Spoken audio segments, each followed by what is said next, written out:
In his 1995 book, DC Comics, 60 Years of the World's Favorite Comic Book Heroes, Les Daniels wrote, perhaps the most significant science fiction hero of the era didn't appear in the sci-fi comic books at all. He was John Jones, Manhunter from Mars, and he arrived in Detective Comics number 225, November 1955. An alien transported to Earth by an aged scientist who inconveniently died and left him stuck. He took the secret identity of John Jones and became a police detective who used his Martian powers to fight crime. In short, he was suspiciously similar to a certain visitor from Krypton, and he was a hit. We used to get a lot of mail on that, says Martian Manhunter's editor Jack Schiff, and the character helped pave the way for a new generation of superheroes that was waiting in the wings. Howard Chaykin, writer-artist. American Flag, Black Kiss, Hawkgirl, JLA Classified, Twilight. I talked to you yesterday, and you mentioned that you were a comic book fan from early on, dating back to the 1950s. That's right? Oh, absolutely. I come out of the Silver Age. I mean, I discovered comics when I was 4, but what really kicked into stride was with the Julie Schwartz stuff. All of Julie's books. I'd read all the Superman and Batman stuff out front, of course, but when Julie came along and started doing, the Flash, Green Lantern, the Atom, all that stuff, Hawkman, that stuff just killed me. I really loved that work. When I became a Golden Age collector years later, finding out the precedence of those things, it deepened and enriched my feelings for that work enormously. Now, I also understand, too, you were reading Detective Comics with John Jones at the time, correct? Oh, absolutely. I mean, when I became a Golden Age collector, among my primary goals was to develop extended runs of Detective. The Batman stuff that was in Detective Comics in the 40s and early 50s was some of the best material that Dick Sprang had ever done, before he became really abstract and lost. And back then, there was a backup feature called Airwave, which was one of the funniest, silliest comic books ever. When I discovered John Jones' Manhunter from Mars, I thought there was something kind of oddly, I hate to use the word meta about it, but it seemed to be aware of how odd it was, both in the drawing style and in the writing. I tried really hard not to pronounce his Martian name as Jones, but it seemed a mountain I couldn't climb, if you will. It had to be Johns or something, but no, it was Jones. I tend to agree with you. When you read a lot of that stuff in a run, you realize that these guys were doing the job, and they were just kind of knocking it out every month, but they were seeming to have fun with it as well. So it wasn't as self-serious as some of the books were, especially these days.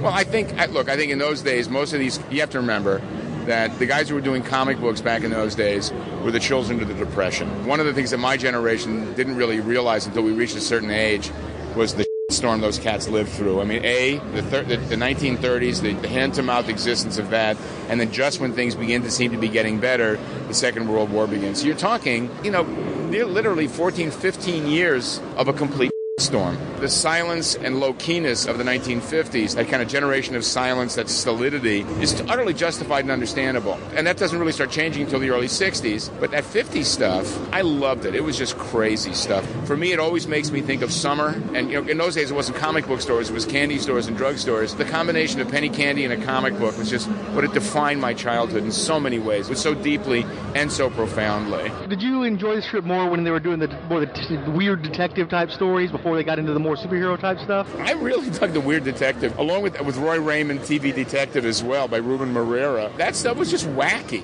You spoke a little bit about the creative team yesterday. Did you actually have any insights on the creative team? Not at all. I mean, I became a professional, doing work under my own name in 71 or so. And by that time, those guys were long gone. And I met all the guys who lived, but those guys were gone. Will Jacobs and Gerard Jones wrote, John Jones, unlike other heroes of his time, had no boy sidekick, but after 7 years, he was joined by a semi-intelligent, interdimensional pet named Zook in Detective Comics number 311, cover dated January 1963. With his cartoonish face, super pliable orange body, highly sensitive antenna, and baby talk, Zook brought a lighter and more fanciful element into the Manhunter's adventures. This element became dominant when the pair traded their backup spot in Detective Comics for a short-lived role in House of Mystery, beginning with House of Mystery number 143, June 1964 and after. The secret identity of John Jones was abandoned as the two spent their time battling the creations of the magical idol head of Diabolou, including such odd dreamlike images as an orchestra of living musical instruments and a hole cut out of the sky as if it was a wooden dome, leading to a world above the stars. Mark Verheiden, writer, Aliens, Predator, Superman, Secret Origins, Batman Superman,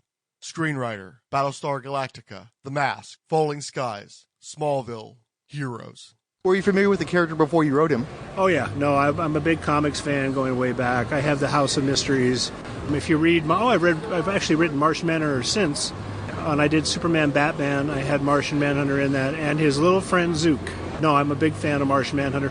Frankly, not as big a fan of the House of Mystery version, but always loved the Martian Manhunter, and always found him very, underrepresented in the DC universe. This should be more about Martian Manhunter, but the idea was with Zook was that everybody always treated him like this useless sidekick, when in fact, if you read the Martian Manhunter stories that Zook is in, he saves Martian Manhunter time and time again. So Howard Chaykin. See, for me, the strip takes an uptick in joy when Zook shows up, and there's a lot of people who just can't handle the little... I'm afraid I'm with those people. I hated that. Just too far the other way, huh? Clearly, this was not the house of idea. It was dumb. I mean, even for me, as a self-serious 11-year-old, it was just too much to bear. Doug Batmite, and I loved Mr. Mixie-Spitalik. I guess not it's bad, huh? No, not bad. I became a Marvel guy officially. I mean, I read all this stuff, and I discovered them. I guess Spider-Man 3 had come out. So by that time, I sort of lost my taste for a lot of the DC stuff. Peter David, writer of stuff, including Supergirl, Young Justice, Aquaman, DC vs. Marvel, and Justice League Task Force. How familiar were you with John Jones before you scripted the character? Oh, well, very familiar. I mean, you have to understand that I grew up hooked into DC characters. Marvel came later. My first exposure was to DC characters. Superman, Batman, Martian Manhunter. I've been following the characters for a very long time. Were there any particular stories involving that character that you read as a child that you enjoyed? None really leap out at me. Most of my Martian Manhunter experience was when I read about him in JLA. I didn't really read that many independent Martian Manhunter stories aside from his origin. Mark Waid, writer, editor, Justice League, A Midsummer's Nightmare, JLA Year One, Justice League Task Force, Kingdom Come, The Silver Age. These sales figures books, because they exist up at DC, and there's these great ledgers with sales figures and sell-through and stuff. Justice League is another good example of a runaway hit. That if you look at the other books that DC was publishing in the early 1960s, everything was doing pretty well. I mean, a good sell-through is 35-40%. A good print run is 400,000 or 500,000 copies, maybe, depending upon the book. Justice League #1 had a print run of nearly 1 million copies and had a 99% sell-through. It was a phenomenal success by any standards. And, if anybody has any lingering doubts as to whether Julie Schwartz really did truly have the magic as an editor to turn stuff into gold, that's, there it is right there. As Mark Waid wrote in 1988, under the editorship of Jack Schiff, John Jones, Manhunter from Mars, fought crime in the back pages of Detective Comics for nearly 10 years, using his powers in secret and keeping his Martian identity from his friends on the Force. And though the Martian Manhunter was a powerful character possessing many powers that even Superman didn't have, he never achieved stardom, despite even his charter member status in the Justice League of America. Nevertheless, Schiff refused to give up on the character, and when Detective was handed to Julia Schwartz with issue number 327, Schiff took John to House of Mystery, beginning with issue number 143, June 1964, and gave it a new direction by having John jettison his human identity for good in order to take on the full-time tasks of defeating the Babylonian idolhead of Diabolu, then tracking down an international crime cartel called Vulture. Well, it was a nice idea, but it wasn't enough to turn the series into a true hit, and when House of Mystery changed format to become a horror anthology with number 174, the Manhunter was homeless for the first time. In his next appearance, in the May 1969 Justice League number 71, John left Earth, ostensibly for good, though he was seen again from time to time around the DC universe over the next 15 years. Howard Chaykin. I always thought that there was a measure of self-awareness going on in John Jones that reflected an understanding of the inanity of the material. And of course, as comics have gone on, what you've got is material created by and for 15-year-old boys, slathered with an air of gravitas to make it palatable to the guys who are reading it at 50. So all of a sudden, John Jones has all this tragic backstory and all this other stuff.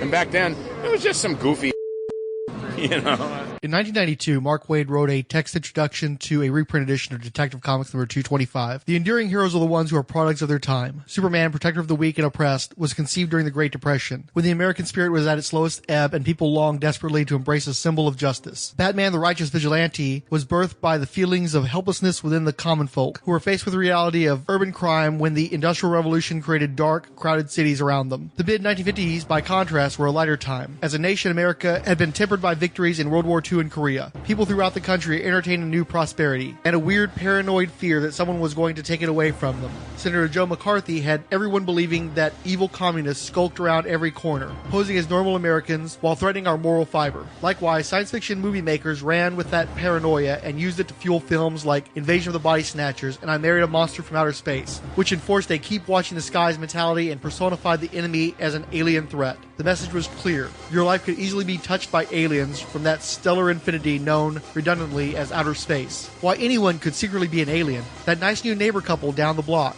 That remarkably clean-cut young man your daughter married just last week. Anyone.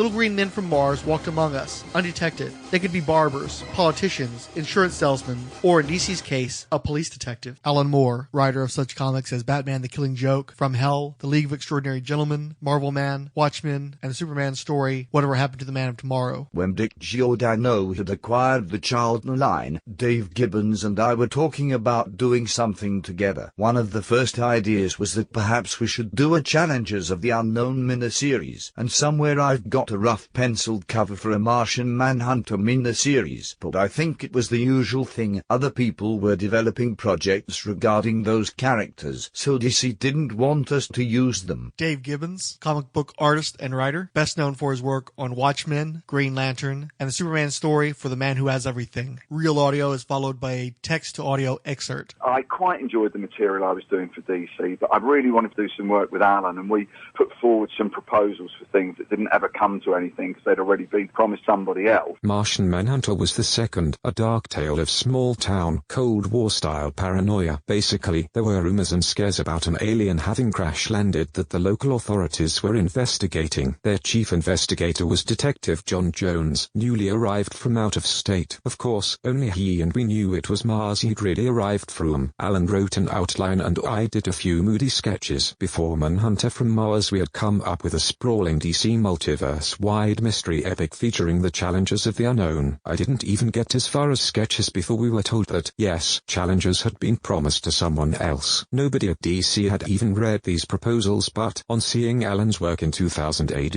and Warrior eventually offered Alan Swamp Thing, I worked out my notice on Green Lantern, and then the stars were perfectly aligned for Watchmen. Alan Moore later revisited John Jones in his infamous unrealized proposal dubbed Twilight of the Superheroes. The project was intended to be his follow-up to Watchmen, but a dispute with DC Comics over his contract to that work prevented Twilight from ever coming into existence. In the story, the Manhunter from Mars plays a pivotal role in a war between houses of superheroes, which resembled a Game of Thrones for the Long John set. The proposal has circulated throughout the industry and inspired a number of later works, with Alex Ross and Mark Waid's Kingdom Come likely bearing the closest resemblance. The Manhunter from Mars was unavailable to Moore and Gibbons because he had already been committed twice over. Writer Greg Potter had been developing a miniseries called Jim, Son of Mars, in which John Jones's nephew was intended to serve as a messianic savior to the Martian people, fighting corruption and religious fanaticism on the planet that had been dubbed Mars 2. However, when the 12-issue maxi series finally debuted, it was as Jim, Son of Saturn, which employed the same basic setup as the stories from the Martian Manhunter's Bronze Age, but changed all the names and removed any actual presence from John Jones. As it happened, the Alien Atlas was actually earmarked to return to the book where he had seen his greatest success and visibility, when a genetically engineered warlord, the Marshal of the Sons of the Red Brotherhood, doctored evidence and trumped up an excuse to invade Earth, which was convincing enough to see John Jones's then lover, Jin, turn against her man and hunt him as a traitor back to Earth. It was up to the sleuth from outer space to protect his once adoptive home from the Earth-Mars war. In 1987, Greg Gildersleeve wrote for Amazing Heroes number 114. By 1984, it was not only permissible but fashionable to revamp, recreate, and regurgitate, in some cases, super teams. So it was with pride and fanfare that DC announced that the JLA would soon be supplanted by a new JLA. Writer Jerry Conway and editor Alan Gold preceded their new JLA with a three-part story in issues 228 through 230, in which the JLA could not effectively defend Earth from a Martian invasion, allegedly because the team's mightiest members, Superman, Wonder Woman, Flash, and Green Lantern, were unavailable. The JLA won only with the help of ex-member John Jones. When the dust settled in JLA Annual number 2, Aquaman, the only original member present, disbanded the Justice League and announced the formation of a new one, admonishing the other members to give the League your full allegiance or give it nothing. Only the Elongated Man, Zatanna, and Jones remained with the Sea King. They set up headquarters in a bunker in Detroit. The JLA satellite had been destroyed in the invasion, and soon inducted 4 new members, all Conway Patton creations: Vixen, Steel, Vibe, and Gypsy. Volumes have been written, mainly by JLA letter writers, as to why Aquaman could not or should not have done what he did. Many fans suggest that although the new team was good, it wasn't the JLA. Others vehemently protested the new members, particularly Vibe and Gypsy, as being racial stereotypes, unoriginal, and even ridiculous. But Gold and his crew defended the new JLA, contending that a team of second stringers, as opposed to a team of superstars behaving like second stringers, would succeed if the fans gave it a chance. For a while, it almost worked. Conway wrote fairly entertaining stories and developed an interesting cast, while Patton's artwork remained top-notch. But things began to go wrong when the creative team started to defend their actions within the stories. The quality began to decline noticeably during 1985's convoluted Crisis on Infinite Earths crossover, and more changes saw Aquaman ousted in favor of Batman, and the team leaving Detroit and returning to their original Secret Sanctuary headquarters. Of course, first Patton, then Gold, and finally Conway had left, leaving editor Andrew Helfer, writer J.M. DeMatteis, and artist Luke McDonald to handle the death throes of one of the most important books of DC's Silver Age history. Amid the birth pangs of a new Superman, a new Wonder Woman, and a completely restructured DC universe, DC announced that the Justice League of America would be no more. To end it all, DC gave the fans who despised the new JLA what they apparently wanted, seeing the 4 new members done away with in the last 4 issues, number 258 through 261. Steel and Vibe were killed, while Vixen and Gypsy apparently retired from the hero biz. All things considered, it was an ignoble demise for the book that first brought together the old DC universe back in 1960. In a 2012 interview for Back Issue Magazine number 58, Jerry Conway discussed Aquaman's departure from the Detroit-era Justice League to rekindle his marriage with Mira, and the promotion of Martian Manhunter to team leader. I felt that both Aquaman and Martian Manhunter were both underused characters. They both had been, at one point in my reading as a kid, superhero fan, a couple of my favorite characters. In the case of Martian Manhunter, not as he was developed over the years as this bold Superman clone, but in his original conception, in the first couple of stories that had appeared in the 1950s, he was clearly this strange alien presence from another world whose ethos and mindset was different from ours, and that could be kind of challenging. The idea of being a telepath was something I wanted to play around with. How does that work in terms of your relationships with people if you know what they are thinking and feeling? How do you interact with them? That was intriguing to me. Michael Browning noted in the article, at the end of JLA number 250, May 1986, we get our first glimpse of the newly reborn Despero the Destroyer. Jerry Conway said that Luke McDonald did a great job making Despero look incredible. That, I think, is one of my main contributions to the Justice League, bringing Despero up to speed. He was one of the first JLA villains, and I always felt like he should be more like Dr. Doom, somebody you were scared of if you knew he was on the horizon. I felt it was an opportunity to do a multi-issue storyline that mattered. J.M. DeMatteis. Scripter, Justice League of America, Justice League International, Justice League Europe, the 1988 Martian Manhunter miniseries, Justice League Quarterly. You took over JLA with issue 255. You scripted under the pseudonym Michael Ellis. Coming onto the book, did you already know it was getting canceled? Yeah. Jerry Conway had left the book, and Andy Helfer, who I have to say is one of the best editors to sit behind a desk at any comic book company, anywhere, at any time, asked me to come on and finish off whatever story Jerry was doing and then finish off the run. You know, I got my directive, kill some characters. So those who think I set out to kill Vibe or whatever, no, it was basically a directive to knock off some, to really shake it up and really end that Justice League, to clear the deck for whatever they were doing next. And when I was writing that, I didn't know I was going to be one of the guys doing it next. I had no clue. I was just there to write that. I got to finish that off, and it was a fun run. We had a good time with it. Did Helper ask you specifically take out this character? I can't swear to it because it's been a long time. My feeling is that I think you can knock off this one or knock off that one, leave that one alone and whatever. But it's been so long. Maybe Andy would say, no, I didn't say that. It was your idea. So I don't know, but I know that they wanted to kill some of them off. Issue 266 was your first full issue of Justice League on your own. That first issue had Martian Manhunter on the cover. You invented a grandmother for the character, and you invented the Martian god of life and fire. Did you feel like you were already investing in the Martian Manhunter character at that early point, or was it just figuring out what to do now that you were on the book? That's another case of, now I can tell you, Martian Manhunter is one of my favorite characters, one of my absolute favorite DC characters, certainly. I love writing him. And before I wrote the character, I never gave him a second thought. And sometimes, as soon as you start writing, something opens up and you connect in a way that you never knew you could. And that's what happened with that character. And so coming up with a little bit of the Martian mythology and all that was just a natural outflow. And in the course of writing that, I really came to connect with the character.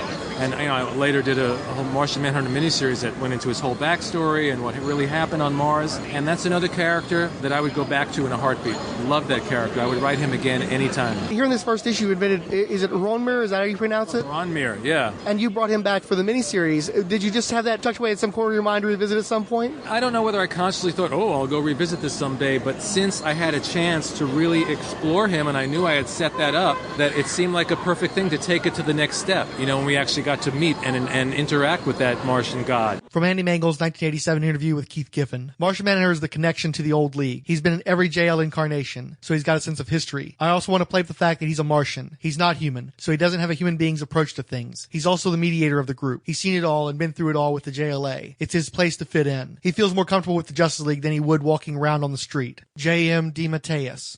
When Batman left the book, Manhunter's role seemed to be elevated, and he seemed to become the straight man. Yeah. Was that just natural evolution? Absolutely natural. You know, I mean, now, Batman was a straight man as well, but he was so straight that I knew that Batman was having a good time.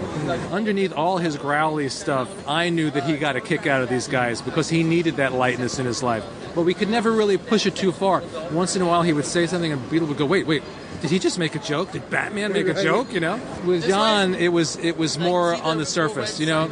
He was exasperated, but he was delighted. And we knew that both things were true, and he would lose his mind, and I've got to go to my room and meditate and eat a cookie for a while, you know? He was such a great character, and he was the perfect straight man for that team. In the first Justice League annual, it seemed like that was a much more overt setup for the Martian Manhunter miniseries. Was that something that you were already planning because you'd created the sentient virus, and at the end it was contained within John Jones? Did you know that you were going to come back to that story at the time? I don't think that I knew that I was going to come back to it, but I think it might have been what inspired me and gave me the idea that this is a great door in to explore the character. You know, Keith put that in the plot, and I don't think when I was scripting that issue, I was thinking, I'll use this as a way to launch this miniseries. But as it went along, it became a perfect vehicle to have him in this state. I mean, what a sacrifice he made to take that thing inside him, and then how do you live with this virus? And that's a great door into the character's psyches, and I'm always looking for new doors into the characters' heads, and that was a perfect one. But I don't think when we were doing that story, I thought, I'll use this for the miniseries. But when it was over, it was like, oh yeah, that's a great way to explore this character. One of the things I like about the character is that despite being extraordinarily powerful, he's also so extraordinarily vulnerable. So you have that duality you talked about, these great extremes. Right. And he's not someone, you know, a lot of these powerful characters are like, I am the powerful character, and that's not his personality at all. He's really a a very gentle guy, you know, very soft and very sweet, even though he puts on this exterior because you have to keep Beetle and Booster in line, you know? So, and that's what I like about him. He may be the single most powerful character of all the DC superheroes. When you think about everything he can do almost anything, you know? He doesn't need the Justice League. He can do it all himself, you know? But he has a sweetness to him as well, which is one of the things I connected with in the character. During the Millennium crossover, was anybody trying to draw Martian Manhunter into that whole Manhunter cult action, or are you all able to steer clear of that and just give him Rocket Red instead? I'll give you the completely honest answer. I don't remember anything about it. In JLI number 22, you wrote a line, it was during the Invasion story arc, and Wonder Woman was guest starring, they were destroying Khan spaceships. Wonder Woman expressed her dismay at all the death and destruction that was happening. And John Jones says, why must we always take such pleasure in the combat, in the fighting? Were you trying to contrast the warrior incarnation of Martian Manhunter versus the character that was going to come out at the end of that miniseries, the more introspective character? Again, that wasn't a conscious thing, but that comment is true to that character. And it's also really true to superhero stories in general. You know, I mean, that one little comment is a big comment on the whole genre because it's true. In the 1997 expanded edition of the comic book Heroes, Gerard Jones wrote, "What else could you do after a year like 1986 except chuckle and play and bask in the afterglow? Andy Helfer, Keith Giffen, and J.M. DeMatteis were doing it. Their new Justice League wasn't about Dark Knight passion or Watchmen ingenuity. It was just about hanging out and having fun. They popped in whatever characters you wanted to play with, regardless of popularity. Giffen was great with the pacing. DeMatteis was good with the banter. Kevin McGuire, the penciler working over Giffen's layouts, handled the characters with humor and photographic clarity. Al Gordon's ink softened the stiffer lines gorgeously. All put together, it was the most simply endearing comic book to come out of the mainstream in a long, long time. Giffen said the JL was about being with your co-workers. The hero's antics were a little too insane for a work atmosphere, though. This was more about being with your buddies in the most entertaining high school ever, or being with your fellow fans at a never-ending convention where no one's too shy to act up. It was the answer to Alan Moore's question, how do you follow Watchmen? Obviously by accepting the fact that superheroes can't go any further into art or realism, that they're just absurd fictional people we'd like to hang around on a pizza night to see who falls in love with who and to laugh at their pratfalls. The menaces they face might be seriously threatening. Giffen and company were smart about that in the early going, never letting the humor become the self-parody that fans always distrust. But nothing could feel so momentous as Guy Gardner getting bonked on the head and turning into a grinning sap who sings Carpenter songs. Justice League was the affirmation of the Society of Fandom, a home for the lonely and a salve for the wounds of Watchmen. It was an immediate, gigantic hit in the direct market. DeMatteis spun 100 180 degrees away from Justice League, deep into mournful character exploration in a spin-off miniseries, Martian Manhunter, 1988. Mark Badger's art was still ambitious beyond the reach of his craft, but it showed a cartoon visionary in the making. Unfortunately, the fanboys hated it. After the exhausting artistic challenges of 86, they wanted clarity and lightness. Older and more demanding fans were sensing that the artistic potential of superheroes had been exhausted, while the fans who still liked superheroes wanted them to be simply fun again. Michael Urey wrote the blurb for the Amazing Heroes Preview Special 1988 edition. Martian Manhunter totally restructures the character's origin, roots, background, and persona. We've reworked everything, DeMatteis asserts. The Martian Manhunter is a character that intrigues me because nothing has ever been done with him. I don't think one iota of his potential has been tapped. DeMatteis examines the psyche of the Martian Manhunter in the miniseries, exploring what goes on in his mind and how, from his alien background, he perceives life and superheroics on Earth. A new villain, the Death God, is introduced to plague the hero, and the JLI guest stars. DeMatteis, artist Mark Badger, and editor Andy Helfer are also concocting a new origin for the hero, as they delve into his Martian heritage, taking the Manhunter back to his homeworld. According to the author, as with many characters in the post-crisis DC universe, most of the Martian Manhunter's previous stories are no longer valid in the current continuity. DeMatteis includes that everything you've ever read about John Jones' life on Mars is not true. By the way, John Jones is not even his real name.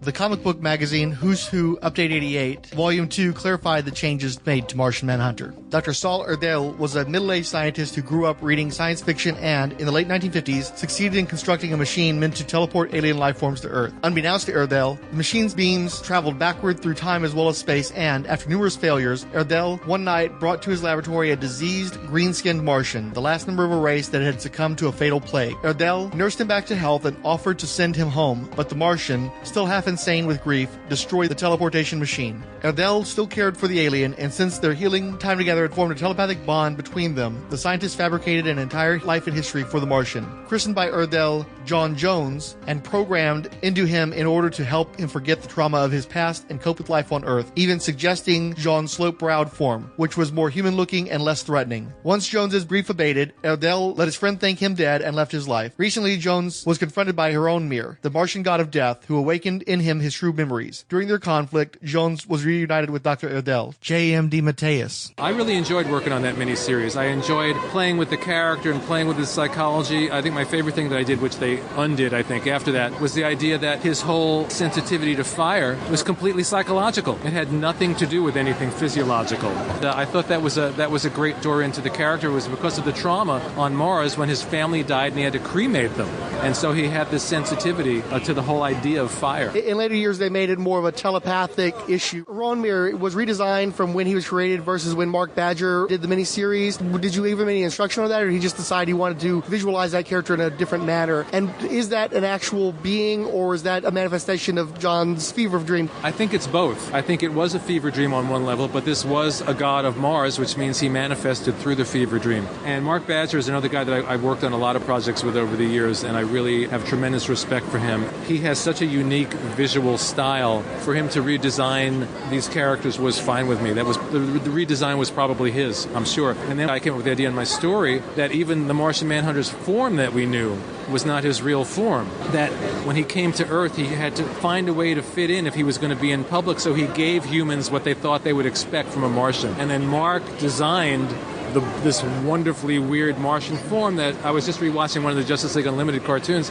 which they've used in the cartoons, and it's become part of his mythology now that form was his original form, which is great. What was the motivation behind so radically changing Martian Manhunter's origins? The 80s was a time where they wanted reinvention. They wanted things to be fresh and new. But again, you don't change something just to change it. You change it because it's an outgrowth of the character. And I just thought, well, let's think about this character. Let's think about it. For one thing I played with was the fact that he couldn't have possibly have come from Mars now and come from a civilization, because we know too much about Mars now. So the idea that he was pulled through time as well as space, the idea that he had assumed, as we talked about, this body to help him get around, if he's going to be a superhero and he's going to be known as a Martian, well, let me look like something familiar from a 50s movie, which is what he looked like. He was a 1950s character. So all these things and all these changes, the idea that Dr. Erdel was the one that programmed him and put these memories in there to help him survive. To me, it's always about what's going to be interesting for the character. What's going to explain these little pockets in the character's history that maybe seem a little off, and how will that make it a richer and more psychologically interesting character? So that was my approach with him, and he's such a rich character, you know. And I know that John Ostrander went on and did lots of really fascinating things with him. Mark Verheiden. My name is Mark Verheiden, and I did write a Martian Manhunter story. How did that come about? I had been working at Dark Horse Comics, and an editor at DC Comics had seen my work and basically called me up. He was editing a book called Secret Origins. The editor's name was Mark Waid, and he said, would you be interested in working for DC? I said, yeah, I'd love it. And so he actually offered me the Martian Manhunter, and that's the first DC story I did. And it turned out extremely well, I thought. I'm talking about my own story, but I was very pleased with how it turned out. I got so lucky because Ken Stacy did the art, and Ken just did this very different. There's no dialogue in the story, all captions. It's been reprinted like 3 or 4 times, and so clearly it found a niche in the DC world too. And it has a little emotional kick at the end of it, too, which is nice. So, how did you arrive at the idea of having television be the inspiration for the character to become a detective? It's really just sitting and thinking about what kind of a story do I want to tell if I'm doing the origin. I don't remember how wide of a mandate I had from Mark Waid or how far you could take it. He may have said that we are thinking of taking Martian Manhunter and this Professor Ertl and that he didn't look human, like the pointy head version. But then it just became thinking through, how do I tell a story I want to do with this guy? That's why they pay me, So it was going like, well, I think it'd be cool if he watched a lot of crappy 50s detective shows, and that's why he became the embodiment of a crappy 50s detective. John Jones. J.M. DeMatteis. Did you enjoy Mark Verheiden's Secret Origin story? Because it seemed like a lot of people's favorite Martian Manhunter stories is The Man I Never Was from one of the Justice League annuals. And you seem to pick up from where they left off with the Secret Origins and play out how changed the Martian Manhunter character was. The Mark Verheiden story? Yeah. I never read it. Really? Because the Man I Never Was picks up from the cop character who's introduced there, and Manhunter's trying to investigate his death. Oh, that's it. See, Here's the thing. When Keith and I work together, Keith creates the plot. I then write all this stuff on top of that. So I had no clue. To this day, you've just enlightened me. I had no clue. I could 99% positive I had no clue that story was based on anything that came before. Well, I mean, part of the point of the story is it's not about a murder mystery. It's about Martian Manhunter having progressed past being a superhero at this point. Right. And I probably thought it was referencing something from some old story from 15, 20 years before, And I remember really liking that story because that's the fun of my collaboration with Keith. He lays down this really amazing, solid plot, and then he gives me the room to sometimes write a whole other story on top of that. So I really got to play with the character and his psychology in there, and I had no idea it was referencing another story, so thank you for enlightening me. Mike McCone, artist of Justice League United, Justice League International, and Justice League Quarterly. You spent much of your early career drawing Martian Manhunter in various Justice League projects. Did you have fun with that? I did. It was my first professional work. So I was 19 years old, loved comics, totally unjaded, which is kind of the opposite of how I am now. So yeah, I enjoyed it a lot. Even though I wasn't a DC fan, I was a Marvel fan. But DC were paying me, so... That being the case, did you have any prior experience with the Justice League as a reader? No, none at all. I don't think I'd even read a Justice League comic outside of the Kevin Maguire, Mark DeMatteis Justice League. But I was reading that for the creators, not for the characters. I was totally unfamiliar with them. Did you enjoy drawing the Martian Manhunter specifically? I've got to say, I enjoy the character, but I don't really enjoy drawing him because I don't think I draw him very well. I would definitely disagree. You're actually one of my favorite Martian Manhunter artists. Well, I appreciate it. It's very kind of you to say so, but he was just one of those characters that I never felt like I was able to just kind of key into who he was. The Blue Beetle, I knew immediately how I thought he should look. Batman, characters like that, but some characters just don't seem to work for me, and that's generally no reflection on how they do look when I draw them. It's just how it feels to me, and I don't think I've got them right really until I drew Justice League United last year. And your take on the character has evolved quite a bit because he was a really big, muscular character when you first started doing him, and now he looks a bit more sleek. There's more of a sci-fi feel to him in the newer work. Yeah, I think that was when I was drawing the book initially 25 years ago. I was a big Alan Davis fan, and he used to draw these just incredibly large shoulders on characters and with these ridiculously thin waists, and I think I was going after that a little bit, but I've slimmed him down quite a bit, as I have with Superman too. I don't really like drawing them too bulkily anymore. Yeah, I remember you had a really massive Superman back in the day as well. It was utterly ludicrous. I don't know why I drew him that large. So hopefully with hindsight, and a little more experience, I do it a little better now. Mark Waid wrote in 1988's Secret Origins number 32. When the decision was made to retell the origin of the original Justice League of America, first shown in JLA number 9, 1962, certain publishing realities affected the story. Most important, in DC's post-crisis universe, Wonder Woman didn't make her heroic debut until long after her former comrades Aquaman, Martian Manhunter, Flash, and Green Lantern. Plotter Keith Giffen and editor Mark Waid briefly discussed the idea of simply leaving a female member out of the original JLA, but eventually dismissed the idea. Not only was the League never really a boys' club, but there was something more substantive and, oh gosh, just more leaguish about a 5-member team, which is how Black Canary ended up being the 5th mystery member of the Justice League of America. Peter David. Your first mainstream work at DC inside the core continuity was Secret Origins or the Justice League of America. How did you come to write that? Because my understanding is the original creative team was going to be the same as the 1989 Aquaman series, with Bob Fleming doing the script and Kurt Swan doing the art. Okay, you asked me to cast my mind back 30 years. As I recall, I didn't write that. I scripted over an existing story. And I guess what happened is that the assigned writer simply either didn't have the time or flaked out or whatever, and they asked me to write it, and I said, okay, sure. But I really didn't think about anything much beyond that. I mean, I'd love to tell you there's some sexy story behind that, but there's really not. It was like, hey, Peter, we have this book. Can you script it? Okay, sure. That's it. The whole story. Given that you were already building a reputation as a comedy writer and you had Justice League International going at that time, I just read the script again last night. It was quite funny. Did anybody ever approach you about maybe taking over that book once Giffen and Matisse were leaving? Because you seem like a perfect fit. That's a great question. No. J.M. DeMatteis. Was there any initiative to try to bring in classic Justice League villains? Because you guys touched on Starro, Professor Ivo, Queen Bee, Despero. And I know that there was a tendency to discard a lot of the Silver Age characters at that point in time. Did you guys make a point of trying to bring them in and reevaluate them and come up with a new way of approaching them during your run? I don't know if it was again, I keep giving the same answer. I don't know if it was a conscious decision any more than Keith going, hey, let's bring back Despero. And people seem to love that Despero story. As it happened previously with Jerry Conway, the classic JLA villain Despero appeared late in this run, and his cosmic threat was considerably more impressive than anyone else a neophyte League had faced up to that point. Unlike with the Jerry Conway story, however, this time Despero had a body count, as well as a spotlight battle against the Martian Manhunter. For a handful of issues in the funny superhero book, things got very real. And the joke of that story is because it was, for us, as grim as Justice League story was as we've ever done. When I was writing that one, I was sort of like, half of my brain was writing it seriously, and half of my brain was satirizing the grim and gritty characters, stories of the day, including my own Kraven's Last Hunt. Because if you read Despero's captions, it's very much, I am Despero, I am death, I am fire. It's just like, I am Kraven, I am... So I was kind of goofing on myself a little bit, but people loved that story. And we also had, if I recall, that was an Adam Hughes story, right? Right. Adam Hughes did a beautiful job with that story. We were very lucky. We had some great artists on that book, and Adam was one of the best. Yeah, I caught that satire, but Hughes was so good at realizing it that it would be easy for somebody to miss that element of it. Yeah, and then again, we got that nice Martian Manhunter moment at the end where he used that whatever name we gave to it. The Mayavana. Thank you. To allow Despero to think he'd won. And again, this great sacrifice because it was only something he could do once in his lifetime. So again, just like the thing with the virus, the more we talk about him, what a great character. I have to write him again. DC, if you're out there, I need to write that character again.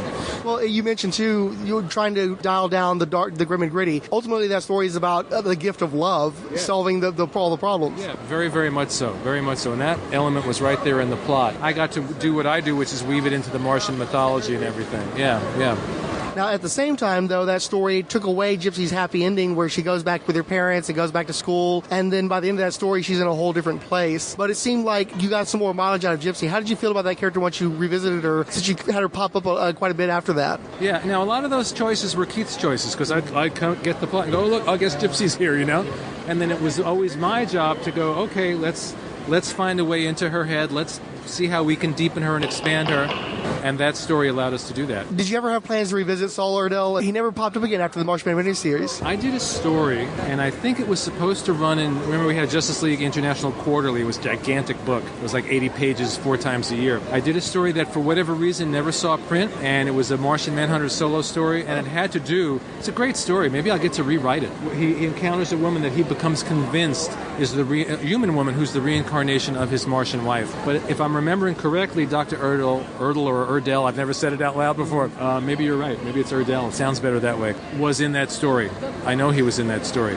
But I think what might have happened is we were working on that toward the end of our run, and it was in the drawer to go into Justice League Quarterly, and it just never saw print. There was another story I did, was a Guy Gardner General Glory story. Trevor Von Eden drew it. It was a really fun story, and I don't think it ever saw print. So there's a couple of stories that may be still up in drawers at DC. It seemed like Justice League Quarterly tried to radically reinvent itself when you guys left the book. And maybe that's why those stories never saw print, because I remember them both, and that Martian Manhunter, it's because I love that character so much, and it was a really fascinating story to have him obsessed with this woman who didn't know him, and he was convinced that she was the reincarnation of his wife. I'm happy to have talked to you just so that I can find out that nugget. I've never heard that anywhere else. One of my favorite images of the Martian Manhunter is that 3-panel shot by Kevin McGuire from number 60, where he's flying off into the horizon, says just goodbye. Was your intention for him to just go away for a while? Let him work out? Because, I mean, for about a year and a half, 2 years into the series, you kept having him say, I'm not your big green Martian Martinet. I need some time to process all this information. And that's when he finally took it. And then immediately, like a year later, he's back as Bloodwind. Right. Well, I think at that point it was a natural outgrowth for the character.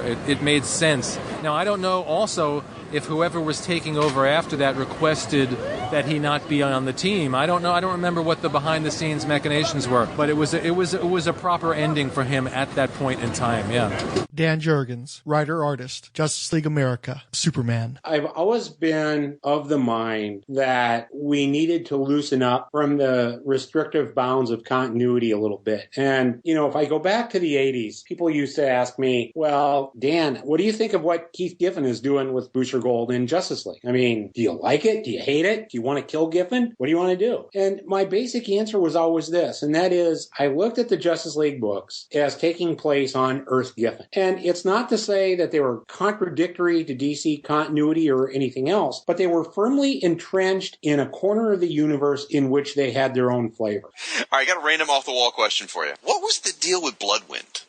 As a reader, it sort of felt like his story never really finished or got explained, or maybe it got derailed. What was your vision for that character, and did it in fact get derailed? Did it change, or was it just we didn't read it close enough? I think it's more fair to say that if you go back to that time, it was a time that turned from a reasonable, practical working schedule into absolute chaos. And that is because of the death of Superman. Mm-hmm. So as you look at prior to the death of Superman, I'm writing and drawing Justice League, and I'm writing and drawing Superman.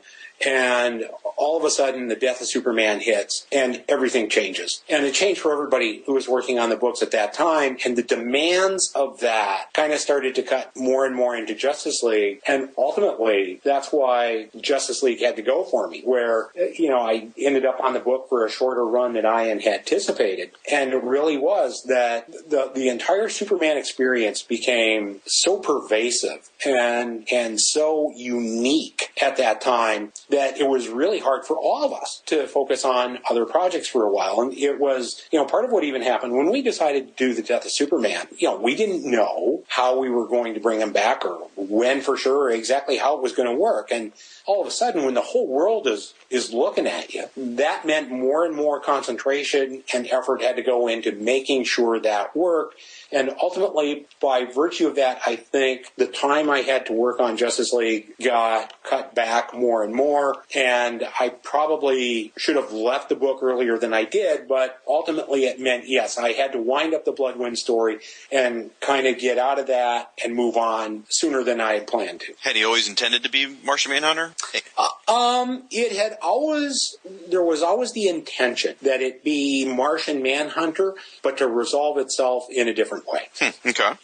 And part of that, I think, if you look back at that now, it does feel, I think, somewhat rushed and shoehorned a little bit. And there was going to be, the mystery was actually going to play out longer, which I think would have been cool. I think some of the best mysteries in comics, you play them out as long as you can until the fans are ready to just go after you with knives and claws, right? And we didn't get to do that in that instance, and it had everything to do with what was going on in the other book. Peter David. You were never offered any more JLA work? Nope. Can't believe that. That's not right. I did a 2-part JLA task force, which was interesting because it focused on Martian Manhunter. And here's the thing that I remember most about that. I was basically riffing H. Rider Haggard's famous book, She. And I sent a squad of female heroines, well, females, into an all-woman faraway city. And John Jones became Jane Jones, the Martian Manhunter. Basically, he impersonated a female. And she, essentially, or my equivalent of she, fell madly in love with her and wanted to marry her, which we did. We had them get married. Because, why not? And what was interesting was we had them kiss. And the Comics Code Authority said, you can't show 2 females kissing. And we said, we're not. Martian Manhunter is a guy. He's disguised as a female, so it is a male kissing a female. And they said, you can't show it. And we said, why not? They said, because you can't show 2 females kissing. And we said, you're not listening. It's a guy and a girl kissing. The guy is simply disguised. And they said, oh, okay, but you can't show it because it's 2 females kissing. And we actually had to have the artist inflate the panel in which they kiss and crop off their heads so that the frigging Comics Code would approve it. Which, considering what we have in comic books now, just breaks me up. To my mind, when they would not let us show a male kissing a female because it was the image of 2 females kissing, that to my mind was one of the initial death knells of the Comics Code. And when it officially collapsed years later, I was really perfectly happy with that. In the case of the Valley of the Dolls story from Justice League Task Force, it's interesting because back in the early 90s, when I read the story for the first time, it was just the comedy of the discomfort of John Jones. Yeah. All these years later, there's an element of transphobia to John Jones, but at the end, he resolves it, and so it still plays today. It just plays a little bit differently with a little bit of a different culture context. Yeah, that's pretty much right. I mean, I always try to put subtext into my stories for the readers to garner stuff from it that they might not get on the first reading. John's kind of dealing with his issues with her who must be served. So was that actually intentional at the time, though, or was it something that came up over the course of the decades that followed? No, that's I intended that at the time. Very good. In his 2011 book, Super Gods, Our World in the Age of the Superhero, Grant Morrison writes, DC's flagship had simply lost its way, as a cataclysmic drop in sales confirmed. The Justice League title had been created to showcase the incredible adventures of the world's greatest superheroes. So, as with Doom Patrol, I did the straightforward thing and went back to first principles. This time I was working with DC's biggest and longest-running franchise characters, with faces on lunchboxes and duvet covers. The 1960 Justice League comprised Superman, Batman, Wonder Woman, Aquaman, Green Lantern, and Flash, a pantheon of pop art divinities. Together with the 1950s stalwart, the green-skinned and noble super alien John Jones, the Martian Manhunter, this was the roster of champions to which I immediately returned. I had to fight to restore this original lineup and then put them front and center in a superhero title that sought to restore a mythic dimension to the DC universe. My quite reasonable demands were supported by my editor, Ruben Diaz, a human fusillade of passion and positivity who teamed me with artist Howard Porter and the best inker in comics at the time, John Dell, whose thick, creamy black line could render incredible focal depth and create an illusion of 3D. Porter combined the stocky solidity of the image artist with a snarling gigantism that came from Jack Kirby and was well suited to tales of contemporary gods. Ruben even fought for us to bring Batman into the team against the wishes of Denny O'Neil, now in charge of the Bat Office and determined to make the Dark Knight's adventures as real and convincing as possible. This meant no fighting aliens or visiting the moon. Diaz kept his creative team safe from the madness and made sure that we could do exactly what we wanted, and JLA #1 hit the racks as an instant success story. It turned out to be powerful fun. By taking the characters and their world at face value, I hope to show how the superheroes pointed to something great and inevitable in us all. We've always known we'd eventually be called upon to open our shirts and save the day, and the superhero was a crude, hopeful attempt to talk about how we all might feel on that day of great power and great responsibility. I asked Howard to open the book with an image that I felt summed up its themes, of a vast flying saucer hovering above the White House. Quite independently, the same image appeared on the promo for Roland Emmerich's 1996 alien invasion film Independence Day, advertised coincidentally on the back cover of JLA #1. We launched that same year. Sales went immediately from 20,000 to 120,000, and JLA stayed as DC's top-selling book for the rest of the decade. I had a genuine mainstream comic book hit on my hands. Readers responded to the optimism of the book, as I suspected they might. We'd seen superheroes sobbing and rending their capes in anguish, and it wasn't really what they did best. It was time to watch them wrestle with angels and tugging worlds on chains. It was time they got their act together and gave us something to live up to. Howard Porter, artist, JLA, The Ray, Underworld Unleashed, and cover artist, Martian Manhunter Special #1. It was a lot of pressure. It was interesting.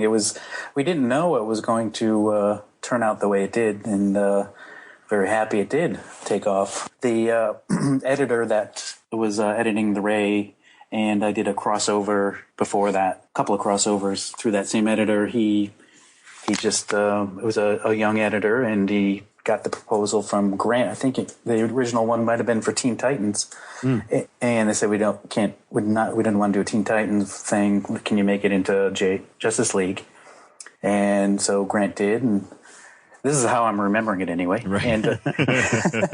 And they said you can have the main characters for the first story arc, I think, and it took off like wildfire, and we ended up being able to keep them. So, okay, do you ever get into like, okay, so you're working in the comic industry. Has there ever been a time where you had to play the role of Martian Manhunter to the Batman, Superman comic creators out there who maybe had like a little bit of a super ego? Did you ever have to come in with your little Martian Manhunter kind of reasoning and go, hey guys, we're all on the same team?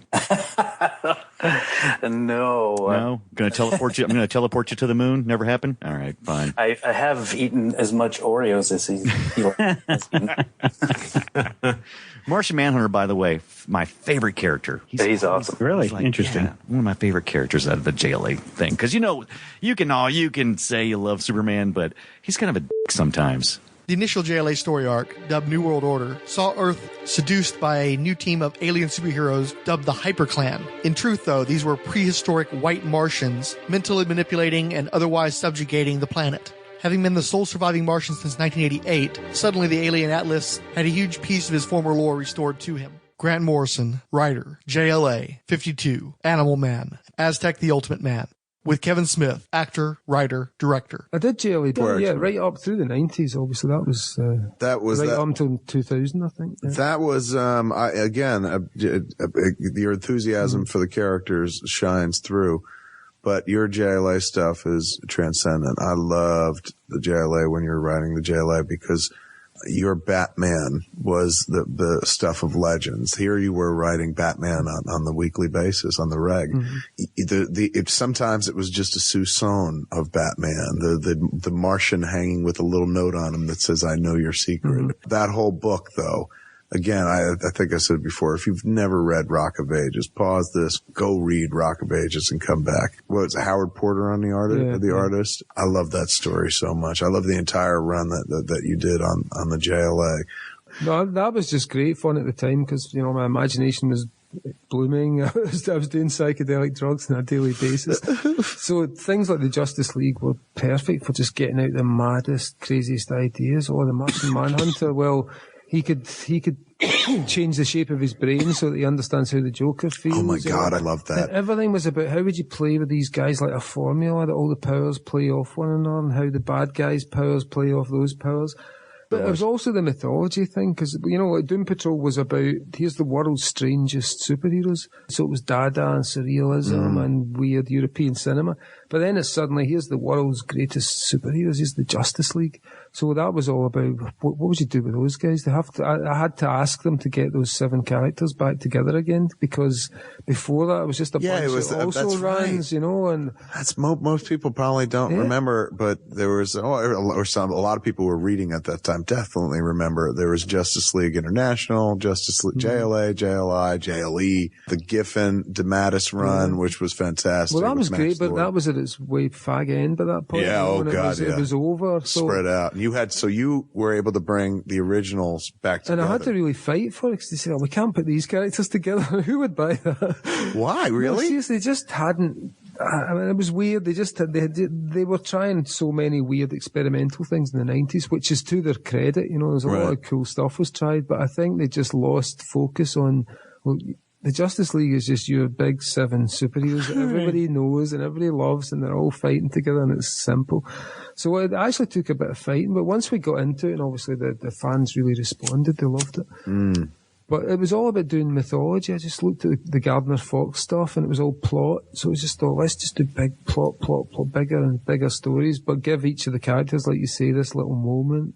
Your run on those books were fantastic. In 1997, Matthew Brady wrote for Wizards JLA special, "By himself, the Martian Manhunter is just not popular. Grant Morrison has an idea why, and it's not pretty." To be honest, I think the real dark reason behind his unpopularity is racism. People just don't like non-white characters, which is sad to say, but his situation seems to be born from the fact Martian Manhunter is an alien, and people don't want to deal with him. While critics of Morrison's view may point out that Superman and Hawkman are aliens who are well accepted by the readers of the DC Universe, Morrison stresses that both Superman and Hawkman look very human and very white. Jones is green, tall, and has this really sizable brow that keeps his eyes in the dark. His alienness is so out front that people can't overlook it. He can make himself look human, but everyone knows underneath there's someone from another planet who doesn't look like us, think like us, or behave like us, and is only pretending to be one of us. Along with a lack of popularity, Morrison says that he thinks the character suffers from a lack of trust as well. When I talk with other writers about the JLA, a lot of them don't like the Martian Manhunter and think that if there was going to be a story where someone betrays the JLA, that he's the guy who would do it. I see him much differently. If someone was to betray the JLA, he's the last person who would do it. According to Morrison, Jones is the glue that holds the idea of the Justice League together for generation after generation. He's the keeper of the flame for everything the JLA represents. He's remote from the others, but at the same time, completely dedicated to what they represent. Like honor, truth and justice. He's the last of his tribe, a noble warrior who has seen everything he loved taken from him, but he's dealt with it. Now, his life has meaning via the JLA, which in a way is the closest thing he has to a family. He's with the League for the long haul.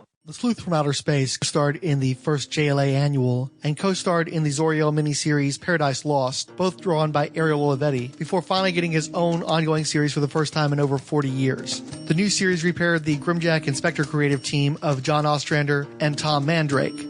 Matthew Saunders wrote about the launch in the second Wizard Magazine JLA special. While issue number 1 million crossed over with DC's JLA-inspired 1 million event, showcasing John's possible future, issue number 0 allowed the new creative team to place their stamp on his origin. As revealed in the 1988 Martian Manhunter miniseries, John's the lone survivor of a plague that killed the entire green Martian race, including his wife and daughter. In Ostrander and Mandrake's updated version, the duo revealed that the plague was a genocidal virus created by an insane Martian named Ma-Alifa Ak, Malefic for short, whom John left for dead following his people's demise. The article discussed Martian Manhunter's assumption of a variety of secret identities throughout the globe and is patrolling the southern hemisphere. Grant Morrison even noted, he's more well known in Australia, New Zealand, and Latin America than Superman is. And lest John's superheroic side be forgotten, the duo has designed a number of new villains, creating what they hope will become the Manhunter's Rogues Gallery. To that end, issue number 1 introduced the Headmaster, a crazed scientist who uses mechanical construct to sever people's heads and take over their bodies, while issue number 2 featured John's first encounter with the giant Antares robot, first hinted at in issue number 1 million. Number 3 features a confrontation with Bete Noir, a formidable telepath capable of altering John's perception of reality. The single-issue stories all pave the way for the series' first major story arc and the return of Malefic, who unbeknownst to John isn't dead after all.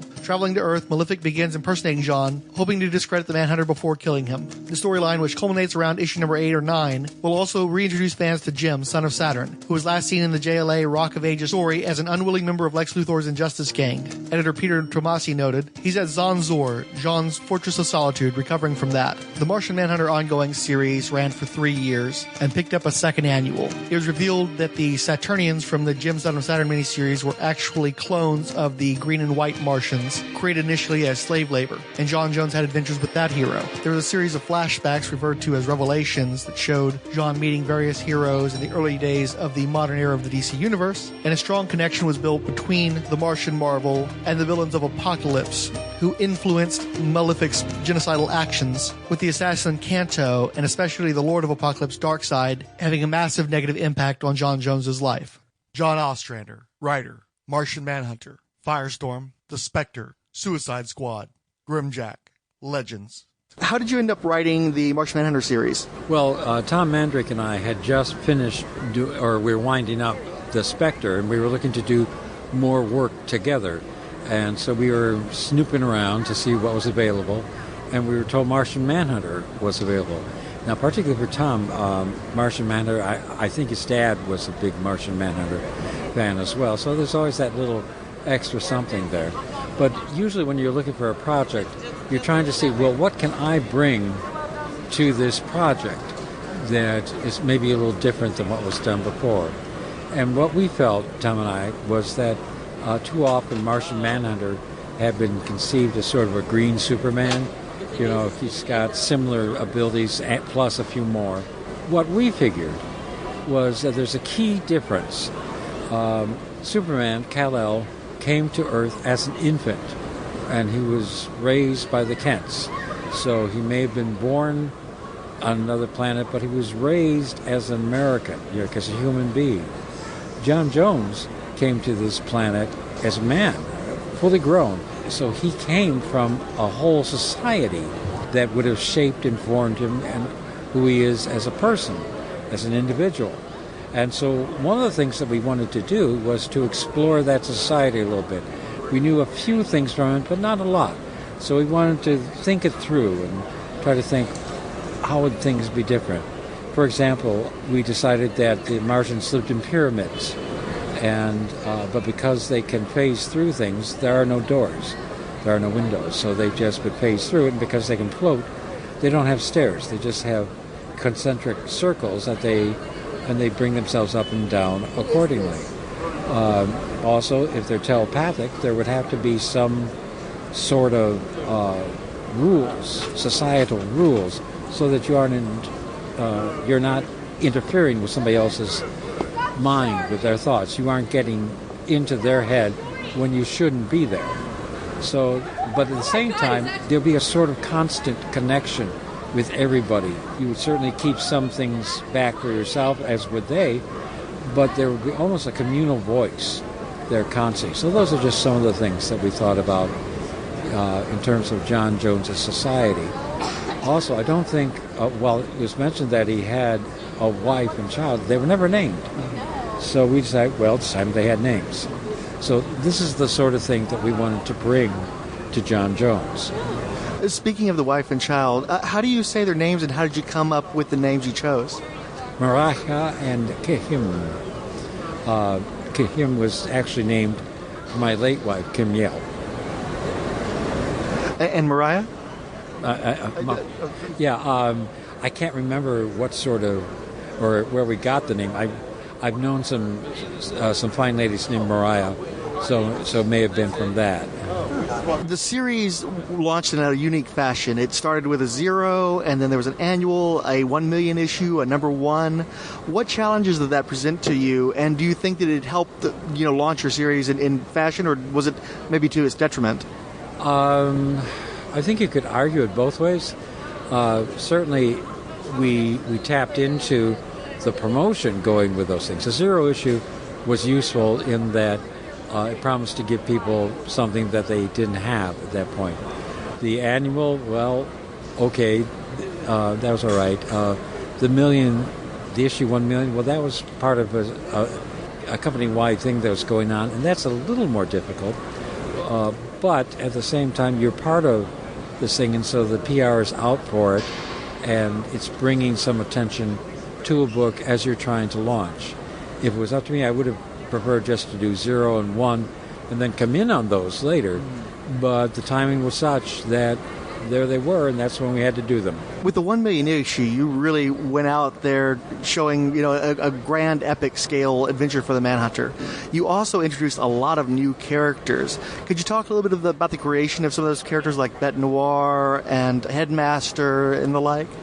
Well, among the things that John didn't have was his own rogues gallery. So he wanted to create certain beings and characters that maybe would fit well with him. When you're creating a villain, you want to do something that will bring out aspects of your protagonist. That's part of the reason for both the antagonist and for the supporting cast. You want to bring out different aspects of the main character so that the reader can see them more. How do you say Malefic in Martian? Malefic. And some of that came out of, I remember reading C.S. Lewis's space trilogy, which included Paralandra, and he called Mars Malacandra. And so we sort of took that and adapted it, and also used that as sort of a key for how to create other names and places. When you took over the Martian Manhunter book, you brought in a lot of elements from D.C. Johnson and J.H. Williams' Chase series. That seems to have continued to this day as they're intertwined with the Manhunter and the new Supergirl television show. Were you trying to give these concepts a refuge in your book since that series was ending right around the time the Manhunter was beginning? Because it played a pretty major role in the series ultimately. When we did the Spectre as well, we dipped back into the continuity of it so that we made links between what had been done in the past so we could respect it, but also so the readers would know, yes, we are respecting that history and we're using parts of it. You don't have to use all of it, but you can pick and choose and use parts of it. After the 1 million issue, you went on to develop pretty much all the villains you introduced there, with the one exception being the Pyre. And I was curious, was that an Easter egg, or is that something you'd planned to work on and never got around to? It sounds to me something that we were going to develop more, but I'll be straight up honest with you. My memory just doesn't remember at this point. It was a couple years ago.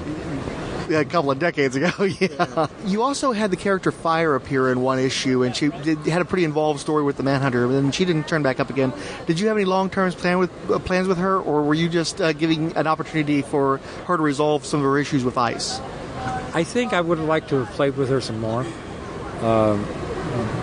But again, we just didn't have the time, and the book kept on leading us in different directions, so we just never got back to some of them.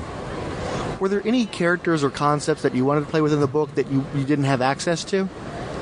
I don't think so. We wound up inventing a whole lot of them. I mean, we didn't invent the White Martians, but we wanted to get into them and deal with them a bit, and we had the whole concept of Gem, son of Saturn. Now that was kind of odd because that miniseries or that series made me think, well, why isn't this Martian Manhunter series? Because Gem is so similar, and so we wanted to, instead of forgetting about it and denying it, we wanted to work it in there and do a question of, okay, how are they must be interconnected. So the question is how, and the story that we came up with is how we did it. Did you want to spend any more time with the Saturnians and Princess Carissa, or did you get to tell all the stories you wanted to tell with them? I was happy with the stories that we told. If we had gone on, then yeah, I probably would have done more with them as well. What brought you to the Revelations series of one-shot stories that went back into the history of the Manhunter and his connections to the DC Universe?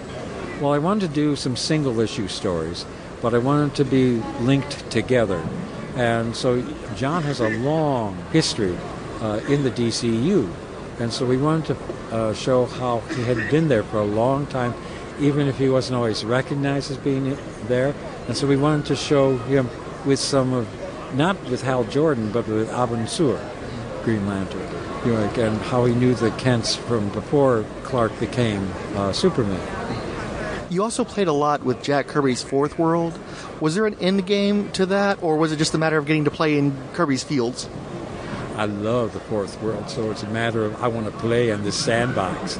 So, and it seemed to me that John was also a good counter to Darkseid. We may have upped his presence with it a little bit more than other people would think we should, but we were happy to do it. Well, to be honest, one of my introductions to the character was through the Superpowers action figures, and both Martian Manhunter and Darkseid came out at the same time, so I kind of associated them anyways. Yeah, the Fourth World characters were just, iconic. Darkseid is the great villain of the DC universe, so that was really fun.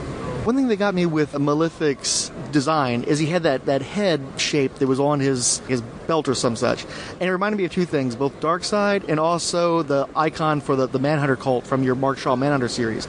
Was any of that intentional, and did you ever think about tying the Martian Manhunter in with any of that material? Well, the design was Tom's work, so you'd have to talk to him about what his intentions were with some of the design work. I suppose if we'd gone on, particularly tying it in with Manhunters would have been, I think, very interesting. I mean, this was a lot of stuff in space.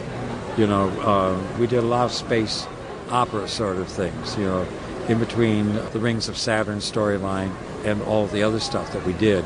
John is kind of, I don't know if he's cosmic, but he's galactic.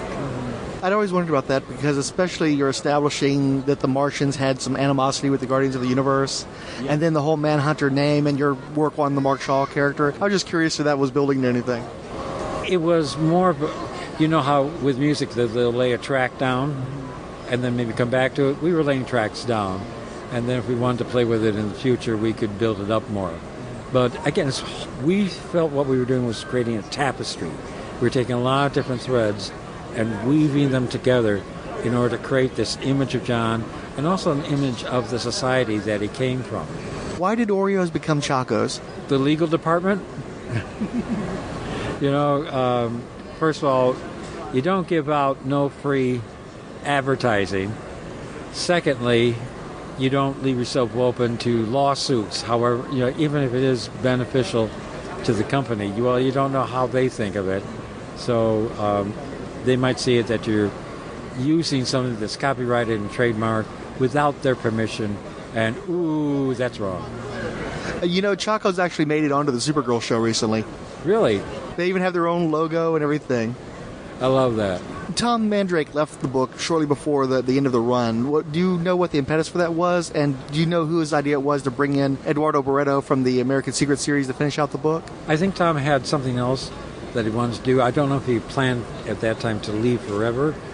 But at the same time, if you know that the book is leaving or ending, then you, particularly if you're an artist, you have to pick up the next gig. And if the next gig's deadlines conflict with the gig that is ending, well, you got to go with the new gig, because that's where your future work's going to be coming from.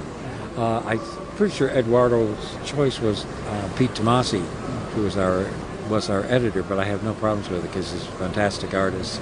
Pete Tomasi seemed to be a pretty big fan of the character too, and worked on him a lot after when he became a freelance writer. Yeah. Pete was a strong editor, good writer. In fact, I think one of his pluses as an editor is that he's a good writer, and so he understands story really well, and he understands the DC universe and DC continuity and history as well. If Martian Manhunter had made it to 50, do you have any idea where he would have been at that point?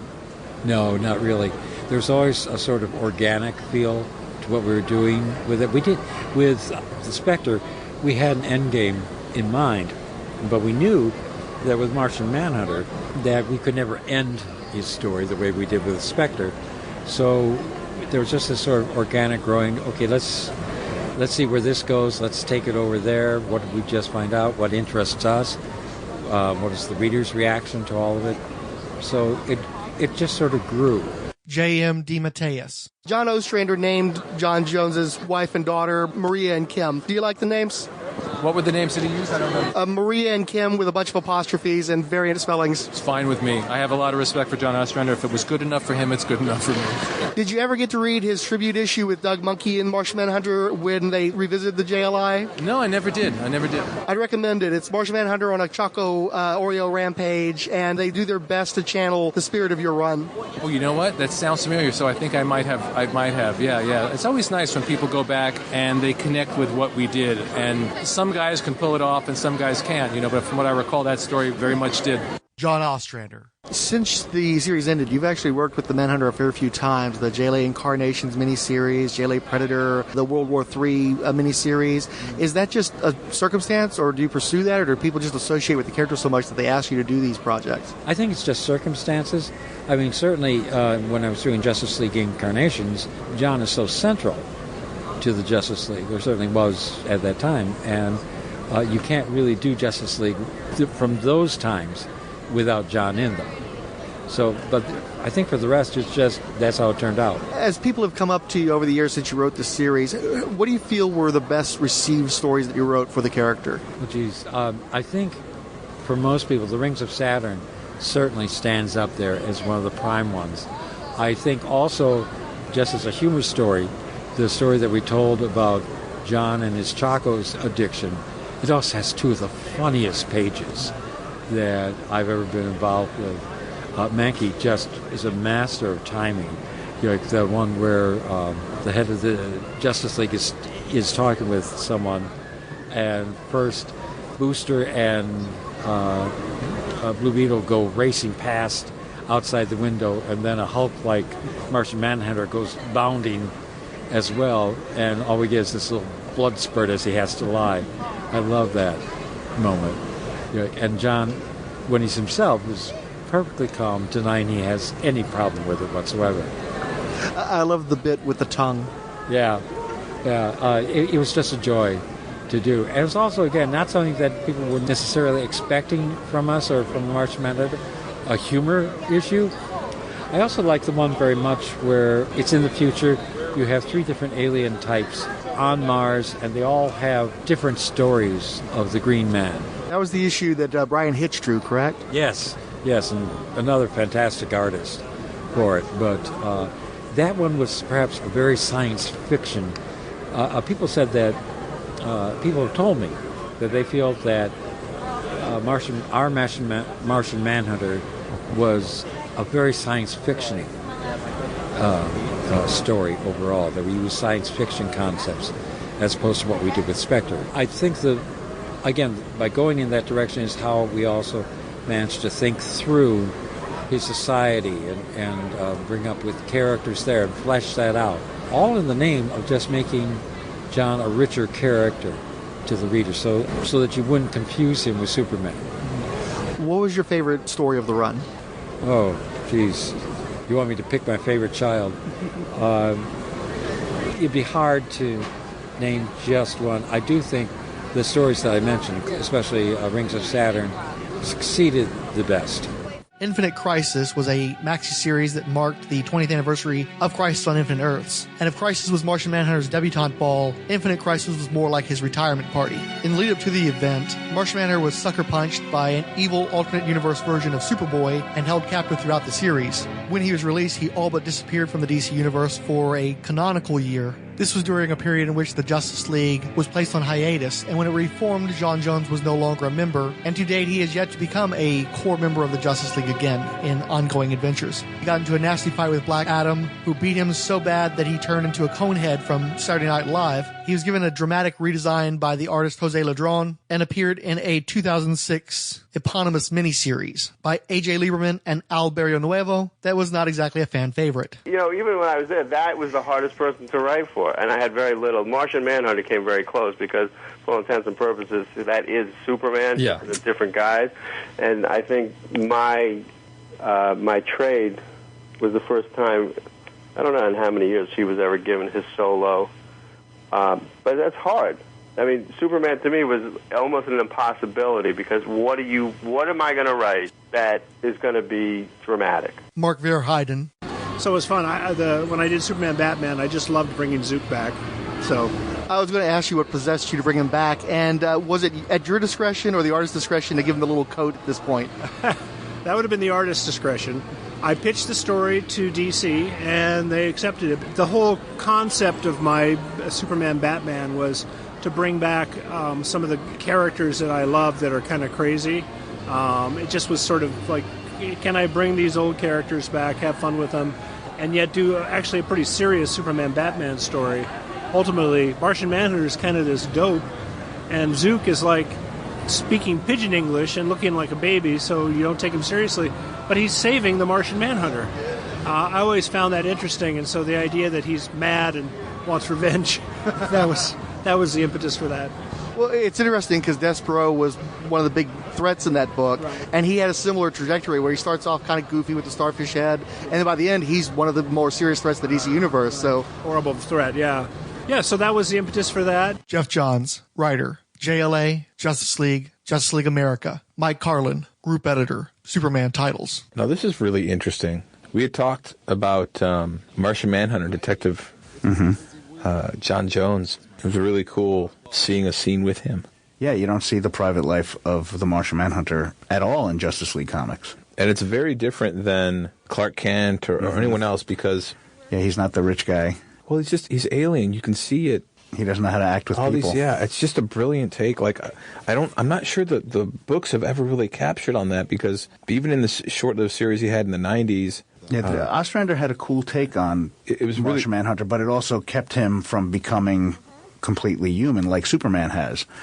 Superman has really integrated himself as a human in human society, and Martian Manhunter had not just one secret identity, but thousands all around the world, which is a cool idea, but you don't get settled in that way. And you certainly don't learn how to interact. Now, he was a member of the Justice League a lot when you were overseeing editorial, right? Yeah, there was a point where Martian Manhunter was the only member of every incarnation of the Justice League. I don't know if that's true anymore. Not anymore. Well, I think actually he wasn't in Brad Meltzer's. No. It took him long enough. He got his own comic. Then he doesn't have to be in the Justice League anymore. He'll be back, though. Martian Manhunter gets really messed up in this whole movie, doesn't he? They're really kind of mean to him. But he can take it. What I like about him in this movie is they actually make him really cool and very different than Superman. In the comics a lot, he's kind of like Superman, but he can be invisible. So he's got one more power than Superman. But here he's very alien. We're actually talking to Dwayne about writing a Martian Manhunter comic book before he passed away. Oh, that would have been cool. Yeah. I did not know that. Yeah. Meanwhile, Jeff Johns and Tony Daniel had debuted a new character in their Teen Titans series, Miss Martian, who appeared to be a green-skinned Martian and Supergirl-esque sweetheart, which was half true. She was actually a white Martian, but much more good-natured than most of the ones that John Jones had encountered. The Martian Manhunter never had much of a relationship with Miss Martian in the comic books, but as his star was in decline, hers began to rise, and she was eventually featured in the cartoon series Young Justice, developing a fan base all her own. She was voiced by Danica McKellar. DC Comics relaunched their entire line with a new continuity, dubbed the New 52, beginning with a relaunched Justice League number 1. In this new history, John Jones was no longer a founding member of the Justice League, his role having been taken over by Cyborg. And instead, he was a powerhouse member of the Wildstorm super team Stormwatch for just under a year. Paul Cornell, writer, Stormwatch. We've got the Martian Manhunter, who's a warrior, who's a soldier. He's a little bit different to how you may remember him. And when you see how the Martian Manhunter fits in here, it's just, I see. That makes sense. Okay. That gig did not work out. He mind-wiped most of the former Authority members to not even remember he was ever a member of that team. And then he joined another setup, Justice League of America, a supposedly heroic team that was actually created by Amanda Waller as a countermeasure against the Justice League, with Martian Manhunter intended to be used to neutralize Superman should there be just cause. This series was notable for offering a Martian Manhunter backup strip written by Mind Management's Matt Kent. Well, why don't we talk about some of the other stuff that you're doing? You did mention you're working on the backup stories for Justice League of America. Jeff Johns and David Fincher doing the front, and you're doing the Martian Manhunter part in the back. Frankly, I think the Martian Manhunter is a perfect choice for you to write. He's a telepath. It's funny because I've kind of liked that character for a long time, but everyone always asks me too. They're like, "What character? If you could write a character in the DC universe, what would you write?" I'm like, I don't know, like.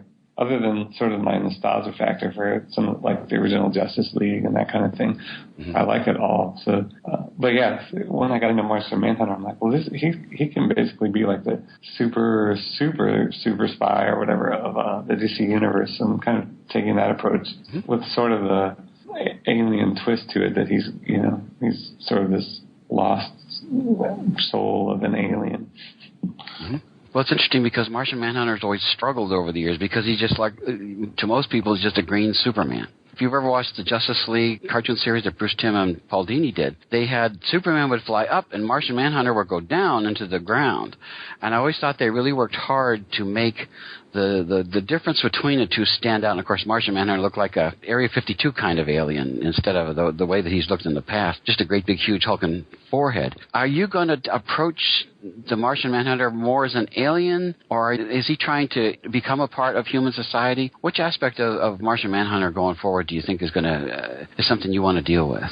Yeah, well, I mean, I think the thing that is interesting to me about him is that struggle to be, he's basically Superman, even in his origin in a way where he's sort of the last of his kind or whatever. And so him struggling with that along with, visually he doesn't fit in with society and Earth necessarily. So all that stuff is interesting to me.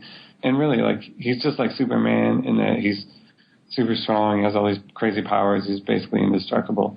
But he wasn't raised by humans. So to me, that's going to be that's the key right there to me, is that Clark Kent had Ma and Pa Kent to sort of form him. So even though he's technically an alien, he was all but born here and then was raised by humans. So he's always going to be connected to us in an easier way. Where Martian Manhunter is not, you know, and they're going to let me sort of get into his origin. I've started doing that now. I'm really going to expose that difference and then how that makes him different. That was going to be my next question. Are you going to be able to deal with his origin? Because I've read comics for a long, long time, and I remember how he got sort of transported here by an Earthling, and then the Earthling promptly dies and leaves him unable to go back to Mars. Are you going to update that for like how we look at things today? Yeah, you know, I'm gonna do it in a way that's sort of respectful to the past and sort of the, you know, everybody that's worked on that character before, but also, you know, with the New 52, they're really wanting you to just tell a good story. So I'm going to take some of those elements and not take others and just try to tell a really good story. Try to be true to that character, you know, the base of that character, what he's about. But yeah, they're going to let me get into the origin. Issue 3 of Justice League of America, I think, is you start to get a little glimpse of where he's from and stuff. Because he used to be part of Stormwatch, and for a while he was actually in the group, and then all of a sudden he just sort of left. Was that in preparation for Justice League of America? I guess so. You know, I didn't have much to do that. I know that talked to Jim Starlin, and he's got some crazy stuff planned for Stormwatch. And yeah, I don't know. I'm not sure what I can say or anything, you know. Okay, well, yeah, don't get in trouble. I don't want you to get in trouble. Yeah, no. Anyways, but yeah, I don't know what to say. Okay, well, I guess what we need to buy to find out what's going on and read them, so that's always a good way to go about it. Well, I've been doing the backups, and then I get to take over Justice League of America. They asked me if I wanted to do that, and I was like, yeah, of course I will. First, right? Yeah, of course I will. And yeah, so the fun of that is going to be, you know, Martian Manhunter. I'm going to get the chance to really push him to the front and make him sort of the star of that series for a while. Okay. And because he's one of my favorite characters, and not just because I've been doing the backups, because I've, you know, like I grew up reading him back when Funny Justice League was happening, and he was eating Oreos. You know, that might be the question I get most. I'm like, there's no Oreos. He's not eating Oreos. You know, he's done that. We get it. He does like them.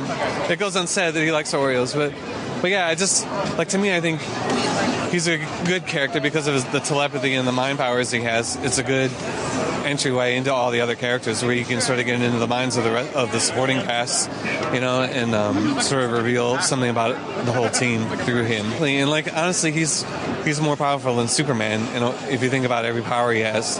And the fun thing to me is he's like Superman, except he wasn't raised by humans, you know, so it makes him a little scarier, I think, and it gives him an edge that Superman doesn't have. But I think it's a little more interesting to sort of explore that. That book was canceled after barely over a year despite reasonably good sales, in order to launch yet another new title, Justice League United, in which the Martian Manhunter was joined by more science fiction-based characters for more cosmic adventures. But again, his run on that title was about a year long. Gail Simone, writer, also speaking for Devin Grayson. This is going to sound pathetic, but I never got John until I wrote him. The same thing to a lesser degree with Superman, the Mad Hatter, even Wonder Woman to a smaller degree still. I never really adored them until I had to write their dialogue, and then it was just bam, instant love. Devin Grayson told me the same thing about John. It's not that I think I'm so brilliant, all the great stuff was already there, it's just that I'd never taken the time to look inside his head. Now I adore him. Rob Williams, writer, Martian Manhunter. John Johns is a character I've always had a soft spot for, and then you try and kind of come up with something, you know, some kind of approach that's sort of a little bit different and a little bit sort of yourself, and also something that hopefully will get people excited. We had a really good reaction. We did a free 8-page preview story as all the new DC launch books did. And that seemed to go down pretty well. So, you know, fingers crossed, people like what we're doing, because it's, in one sense, it's the Johns you recognize, and in another sense, it's doing something a little bit different with the mythology. But it's a lot of fun, and yeah, I'm really enjoying it. When you get given a job like this, you kind of look into the character and you try and get your head around what's interesting about him and some kind of angle some kind of hook that you can run with. And for John, it's kind of like he's this enormously powerful figure. I mean, he's just like, if you look at the Justice League, he's probably the heavy hitter out of all of them. Sure. Maybe him and Superman would be an issue, but then I take John because of the whole thing with like the telepathy and the shape shifting and So if he's so powerful and he can look like anything he wants to look, and you kind of think, well, why does he look sort of like this kind of green, kind of strange, slightly off figure who looks human but kind of isn't? And it's almost like a bad job. Do you know what I mean? Like it's like the guy could look like Brad Pitt if he wanted to.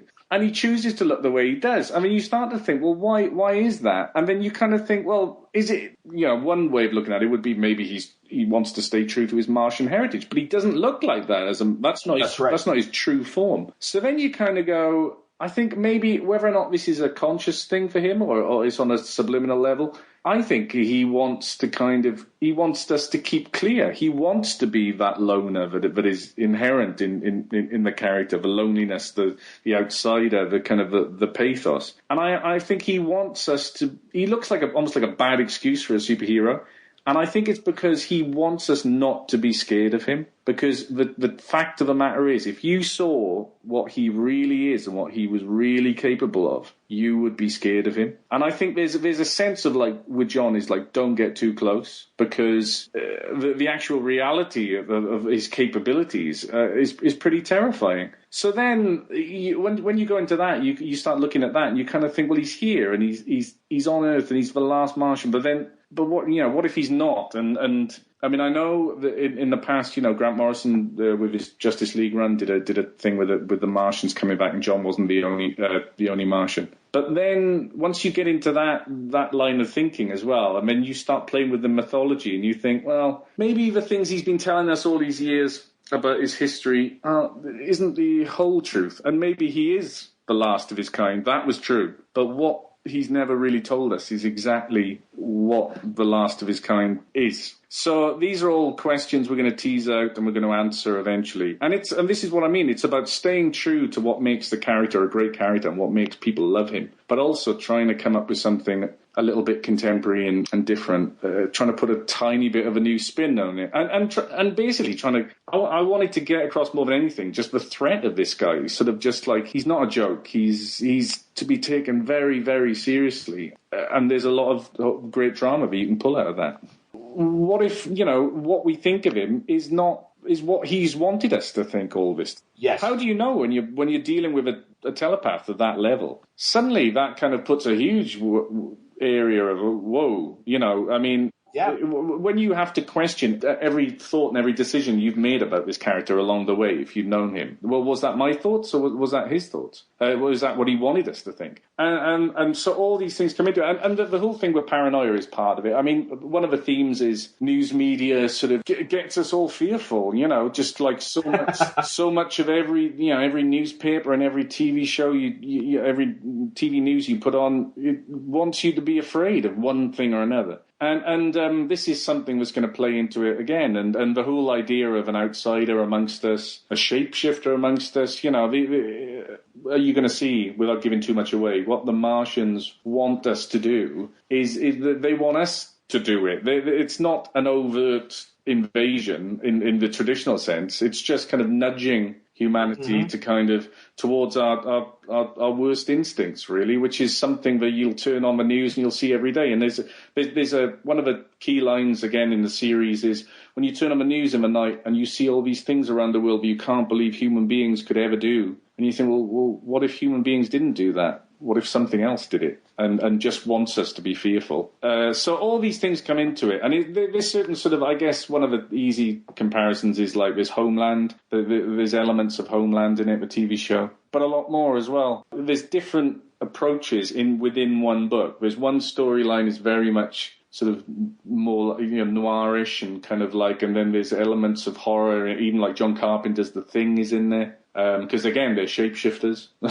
Sure. And fire, they don't like fire. Again, that's John Carpenter's The Thing. And then you've also got a character in it, a brand new character who's very much like a Studio Ghibli kind of film, like very much like a Miyazaki type of character. Yeah, it's just trying to have fun with it and trying to throw different ideas at it. And one thing I do hope is like when people have expectations when they read number one, it's not gonna be the book they think it is going in. I think for John Johns, it's It's an entirely different thing because there's not that cutesy, no one can find out who I am to protect my loved ones or whatever, like the old standards. It's entirely more for him. I think it's he wants to know what it's like to be a human being, and that makes perfect sense for the character. He's here. He is trying to reach for something, some kind of ownership and understanding and empathy and all these things. And also, that could be a sinister thing as well. If the guy you've got to know over the last couple of years,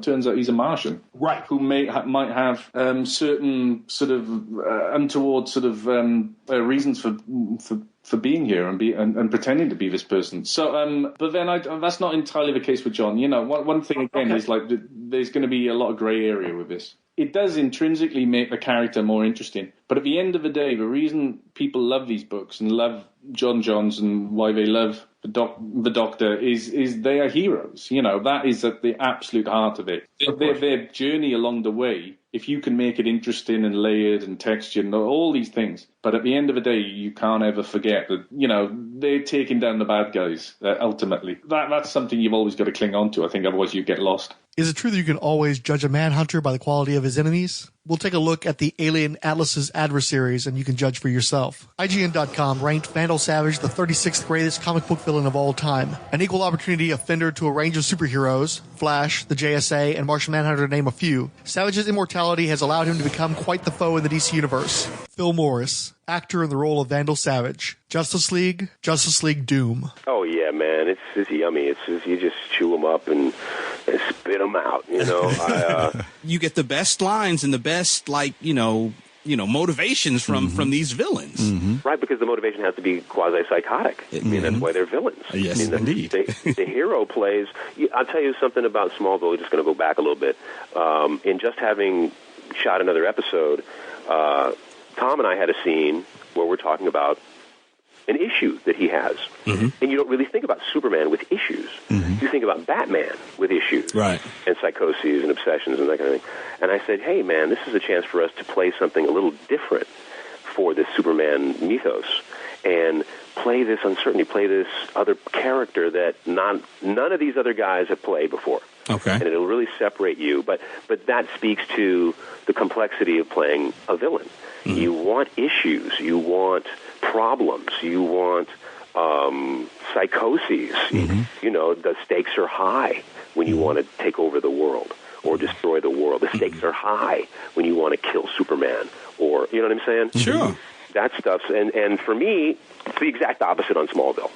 Because as John Jones, I'm altruistic and positive and heroic and mentoring and all that. So the stakes are high for me in order to combat the yang of life, the hardcore darkness of life. Mm-hmm. So you have to give yourself, as the actor, the high stakes. And I think Cree's talking about villains. The stakes are so high. What they're trying to get accomplished takes depth and dimension. So you got to bring that as the character. Mm-hmm. Indeed. Peter David. You used the Despero character in an issue of Supergirl and an issue of Young Justice. Do you have enjoyment of that character that you wanted to keep using him? Yeah, well, basically I think he's got a great visual. I think that Despero really looks freaking cool. So I decided to use him for a couple of issues. Jim Starlin. Writer, artist, Hardcore Station. DC Comics presents Cosmic Odyssey. I also created a character named Mongol over at DC. Mongol, on the other hand, has paid off pretty well for me over the years. Okay, good. Because I've been able to, I was able to keep a creator piece of that. I ran into Len Wein out in San Diego, and he was all hot because Mongol had been, he had come up with a name, actually. And so Mongol was just recently used in a video game, and so both of us had just gotten a nice paycheck from Mongol. Oh. Did you create him prior to the run in DC Comics Presents, or was that his first appearance? That was his first appearance. Okay, awesome. Okay. He was more or less my DC... Your DC Thanos? Yeah, okay. He was never meant to be anything other than that. I wasn't there like with Thanos to sort of guide it, coming back every so often and doing a Thanos series. So where Mongo's gone is where Mongo has gone. there's been some fine stories. Alan Moore did a terrific story with Mongol and Superman and Batman and Wonder Woman. There have been a couple other ones. He does seem to be kind of a mindless rager these days, but, I don't really follow those books all that closely, so I'm probably not the one to judge. Mike Carlin and Jeff Johns. Yeah, it's not the usual Legion of Doom. No.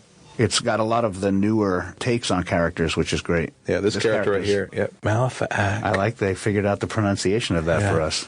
First time in a cartoon. Created by John Ostrander and Tom Mandrake for the Martian Manhunter series, I believe. Yeah, because Martian Manhunter had very few, if any, villains of his own. He was always just a Justice League guy. Well, when you don't have your own series, I think that's why a lot like Aquaman. How many villains does Aquaman have? Because he hasn't had his own series a long time. Creepy. I think it shows the psychological profile of this villain here. This is how they decide to get at John. So there's obviously some kind of hatred and love battling there. They're the last two survivors of the Martian community. Yeah. This is really cool.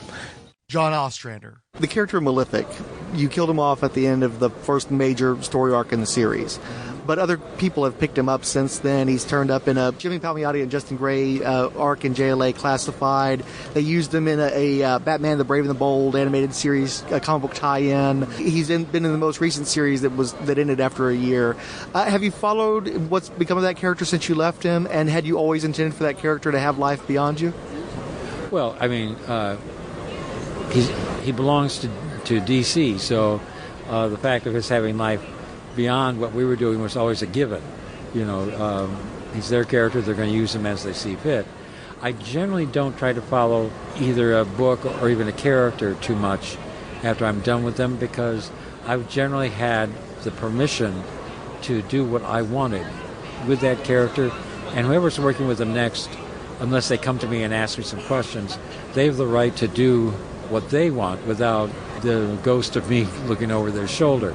And that way also I can tell people, such as yourself, what's my reaction. I can honestly say, well, I haven't read it. Did you happen to see the character actually got adapted into film? The Justice League Doom cartoon featured Malefic pretty heavily. Did you happen to see that? Did you have any participation in that?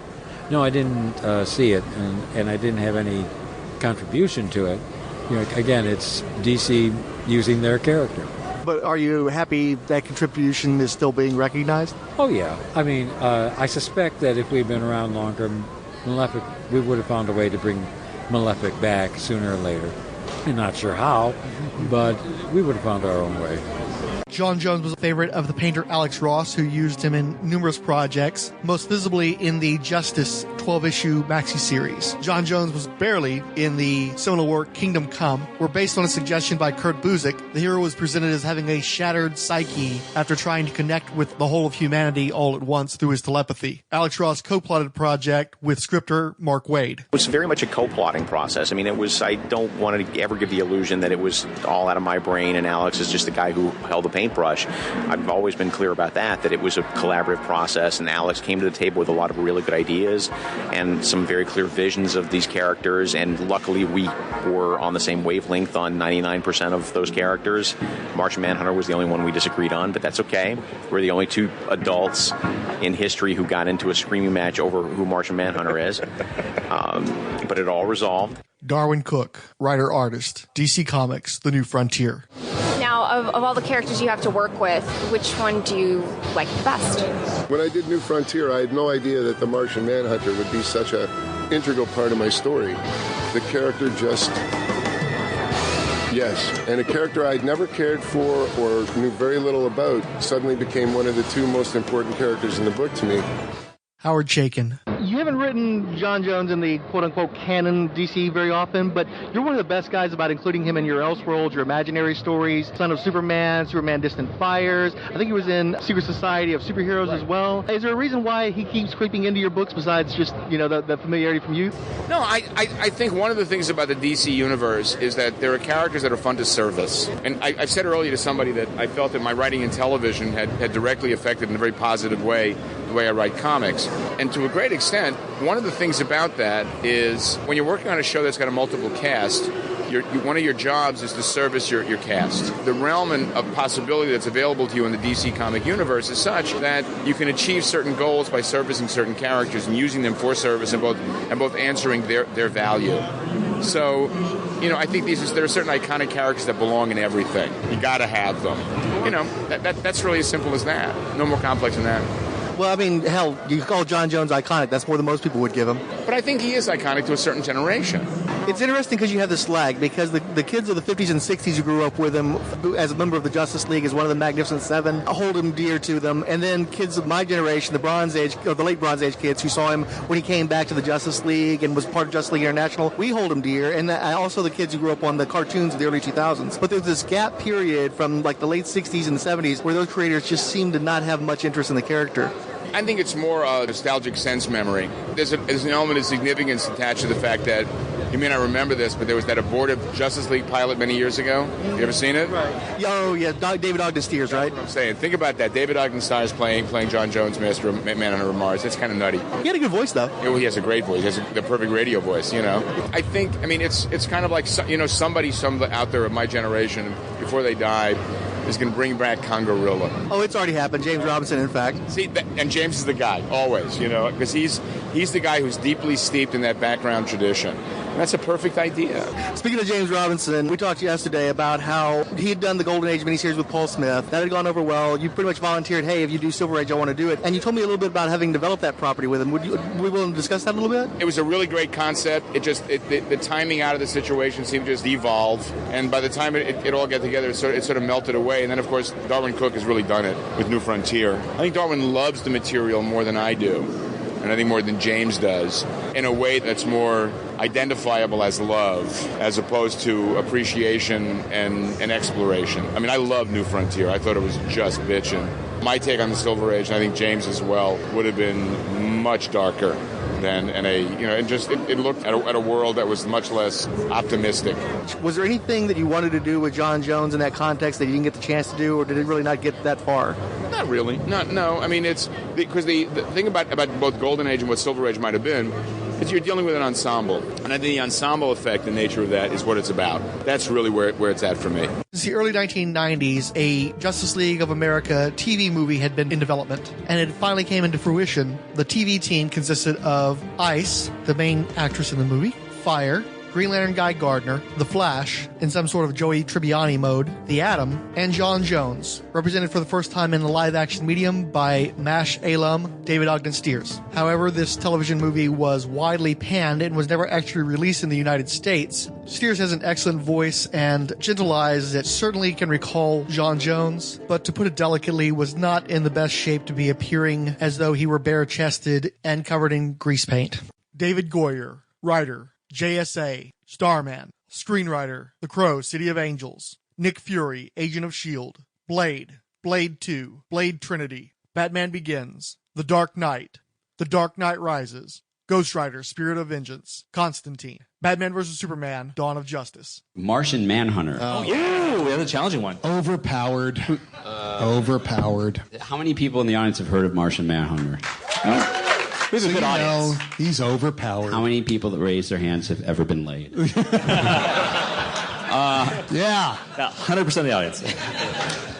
Well, he hasn't been rebooted, but he's a mainstay in the Justice League. Is he gonna be rebooted? I'm not saying... He's gonna be booted. Well, he's not rebooted. Is he gonna be booted? Well, he can't be called the Martian Manhunter because that's goofy.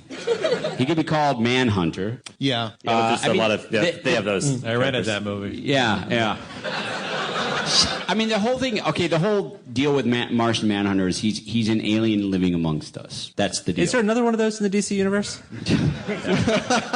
Well, he came out in the 50s, and he had basically all the powers of Superman, except overpowered. Except he didn't like fire. Right. And he could read your mind. Yeah. And he could, become so here's the best part. So he comes down to Earth and decides, unlike Superman, who already exists in the world now, that he's just going to be a homicide detective and pretend to be a human homicide guy. But he's green. Yeah. No, but he can change his shape. Yeah, he makes himself So look like instead of using superpowers and mind reading and like, oh, I could figure out if the president's lying or who, whatever, he just decides to disguise himself as a human homicide detective.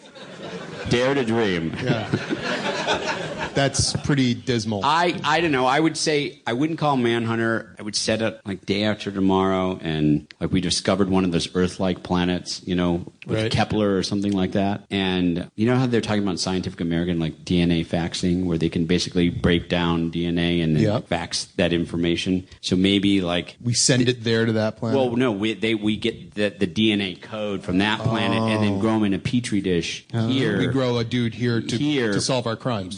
But he's like in Area 51 or something, and we're just sitting there doing word searches and such. Doing biopsies on him. And then he gets out and he's really angry. Mark Verheiden. And I was just glad to put Martian Manhunter in it. Again, a friend of mine, I shouldn't say this, but a friend of mine always referred to him as the janitor of the DC universe. And I actually tried to pitch a Martian Manhunter show years ago. This was before all the Flash and all this stuff. And the world just wasn't ready. I think it's cool he was finally on Smallville. And I guess he's now on some of the other shows now, right? He's on Supergirl. Supergirl, okay. Nobody was expecting necessarily for the Martian Manhunter to show up on a Supergirl show, and now he's a popular supporting character. That's great. Well, he although I have to say he has to be green, he has to have the suspenders. That's Martian Manhunter. That any other version I'm not as big a fan of. In fact, the bizarrest one, of course, is the Justice League pilot, where Major Winchester from MASH played Martian Manhunter. That was unfortunate. He was green and he had the stripes. I mean, that part he wins, but the rest of that was bizarre. Whenabouts were you trying to pitch that show? It would have been probably around that time, it would have been like late 90s. So I was actually going to ask you this question, but you went to it naturally. Given your background in screenwriting and adapting comics to film, how viable do you see the Manhunter in that medium? Well, obviously, he's a character on Supergirl. So, what I always liked about the Martian Manhunter, forget about the other stuff, was the stranger in a strange land thing. The idea that, and Jerry Jones, I think, was the one that did a broader sort of history. The idea that he has lost his entire world and he's stranded here. The idea that he tries to mask himself as human, but unlike Superman, he's not human. So playing with all those things, the story I did in Secret Origins was trying to explain how he became a cop, which is a weird thing to pick. If the 2000s were shaping up to be a banner decade for John Jones in comics, they were even better in multimedia. He finally made his proper animation debut in the Cartoon Network television series Justice League, which after being rebranded Justice League Unlimited ran from 2001 through 2006. The Martian Manhunter's post-crisis backstory was reflected in the 3-part pilot episode of the series Secret Origins, and he continued to be a prominent member of the team in its initial incarnation, alongside Superman, Batman, Wonder Woman, the Wally West Flash, John Stewart Green Lantern, and Hawkgirl. John Jones was played by noted character actor Carl Lumbly, who would have been familiar to superhero fans from his short-lived television series Mantis. What I remember of that first audition was it was fairly emotional. That was the placement that I wanted for him. And I think Andrea directed me to have that sense, but also to keep the idea of someone who had been by himself, so he doesn't quite know how to express anything. And he is Martian, so it's a different kind of expression. I remember at one point he had to sing the equivalent of the Martian Christmas song, which we improvised sort of on the spot. Carlo Barbieri, comic book artist, Justice League Unlimited, and Batman the Brave and the Bold. How many years did you work on the Justice League animated comic book, the adaptation? Oh, yeah. I did that in DC about 7 years ago or something like that. How many years did you work on it? Like 3 years, yeah. Did you get to work with any of the people involved with the animated show, or do they basically leave you to your own devices? It's a separate thing. They, the writers, they wrote some issues, and it was fun to work with them. Did you ever watch the animated series yourself? Oh, yeah, a lot. I actually got a lot of reference from there. I tried to be as accurate to the cartoon as I could be. I bought all the DVDs and all, so I have it all. I liked how you were able to adapt the Bruce Timm style. You had that basic look, but you gave it your own feel, your own kind of curves. There's like a nice smooth line and everything. The animated world, having had a taste of John Jones, wanted more. Full Metal Jacket's Dorian Harewood voiced the character in The Batman in 2007. Miguel Ferrer of Twin Peaks fame voiced John Jones in the animated adaptation of Justice League: The New Frontier in 2008. In 2010, Graphic Audio produced a radio drama featuring John Jones that adapted the 2006 Alan Davis book, DC Universe: Last Sons. Jonathan Adams voiced the character for the 2010 original animated movie Justice League: Crisis on Two Earths, while Carl Lumbly returned for Justice League Doom. Both of these offered significant roles for the sleuth from outer space. One spotlighting his romance with an alternate dimension's altruistic Rose Wilson, and the other featuring a conflict with his evil twin brother, Malafa'ak. Kevin Michael Richardson played John Jones throughout the run of Young Justice. Nicholas Guest led the Justice League International in Batman the Brave and the Bold, while Cam Clark was the Alien Atlas for Lego Batman, the movie, DC Superheroes Unite, succeeded by D. Bradley Baker on Lego DC Comics Superheroes, Justice League, Attack of the Legion of Doom. In 2006, John Jones made his live-action television debut in the United States of America, as played by the actor Phil Morris, beginning on the 6th season of the WB/CW television series Smallville, which chronicled the adventures of a young Clark Kent in his hometown. John Jones, still a Martian, worked as a bounty hunter tracking alien fugitives, and was also a contemporary of Jor-El, who vowed to protect his son Kal-El on the planet Earth. John Jones appeared numerous times on the show, often saving Kal-El's life and trying to train him into becoming a superhero. Yeah, it was a traditional audition. You know, the character was John Jones. And I knew the character because I'm very familiar with the comics, as I've stated many, many times in the past. I've grown up with them, and I was excited. You know, I know the show Smallville, or knew the show Smallville then, and so I went to the interview with a lot of history. I dressed, you know, in the way that I felt John would dress, and wore the shoes that I felt he would wear, and went in, and I felt I did a great job. It was just the casting director, a video camera, and myself. And then they sent it off to Canada, I guess, and sent it to the guys at Warner Brothers. And I didn't hear for a long time, maybe 4 weeks later, literally, maybe a month later. I had to go back in and audition for a couple of the producers who came down from Canada. So I went in the room, and I felt like I even raised it a little bit more. I felt like I really understood what was going on. They gave me what they were thinking that they wanted him to be like. And I thought I nailed it. You know, I just thought I hit it out of the park. But then I didn't hear. Another 3 weeks. And I was like, well, they said it was an important character, and I know John Jones has got to be. I mean, I called my manager, did anybody get it? No, they hadn't. I was like, shoot, okay. And I forgot about it. As soon as I forgot about it, I got it. But the audition itself was really a combination of what I know about that character. You know, I'd done even contemporary Justice League stuff. I was Vandal Savage, you know, had scenes with Carl Lumbly as Vandal Savage and he as John Jones. I had just done The New Frontier as King Faraday prior to getting John Jones on screen. So here I am playing these scenes as King Faraday opposite the Martian Manhunter, and then, you know, 2 months later, or 6 weeks later, I'm playing him. So it was cool. I mean, it was hand-in-glove stuff. I felt like I was not destined for it, but the proper pieces were in place to get the role. Usually it's very quick. I find it to be like the end of the day, the end of the week, Friday end of business day, end of the business week is usually when you find out about almost any part, but especially of kind of a bigger role. But I guess, you know, it was such a deep role for the show that they needed to really see a lot of people, and here they had the right guy. I believe that this character exists in the world and has this part to play in this young man's life. I think the fans see that, and they appreciate that. The same way that they appreciated John Schneider and Ed O'Toole on another level, stabilizing, parental, mature, mentoring presence in his life. John now is almost the only presence like that in his life. Everybody else is much more youthful, and he's definitely more of an outsider then. As he becomes more of that kind of social animal, he starts to realize the big difference in his makeup. John is the kind of person that says, hey, you're not alone. Somebody out here who understands exactly being an alien on the planet. Before it came on, they were like, well, what do you look like? Are you green with a pre-existing or, you know, frontal occipital lobe? I'm like, no, I don't look like the dude. Don't look like the dude in the comics. I look like an intergalactic shaft. That's exactly what I tell people. They're like, ooh, that's cool. And I think in using John Jones in a real-world setting with real-world devices and clothing and so forth, it allows you to take the ride. Andrew Kreisberg, writer, executive producer, Justice League, Arrow, The Flash, Supergirl, Legends of Tomorrow. So we were on the set of the pilot, and we were talking about what we could, just as it happens when you're on the set of the pilot, you start seeing the sets, and you start seeing the actors, and you start thinking about what we could do next, and all the different possibilities that there could be.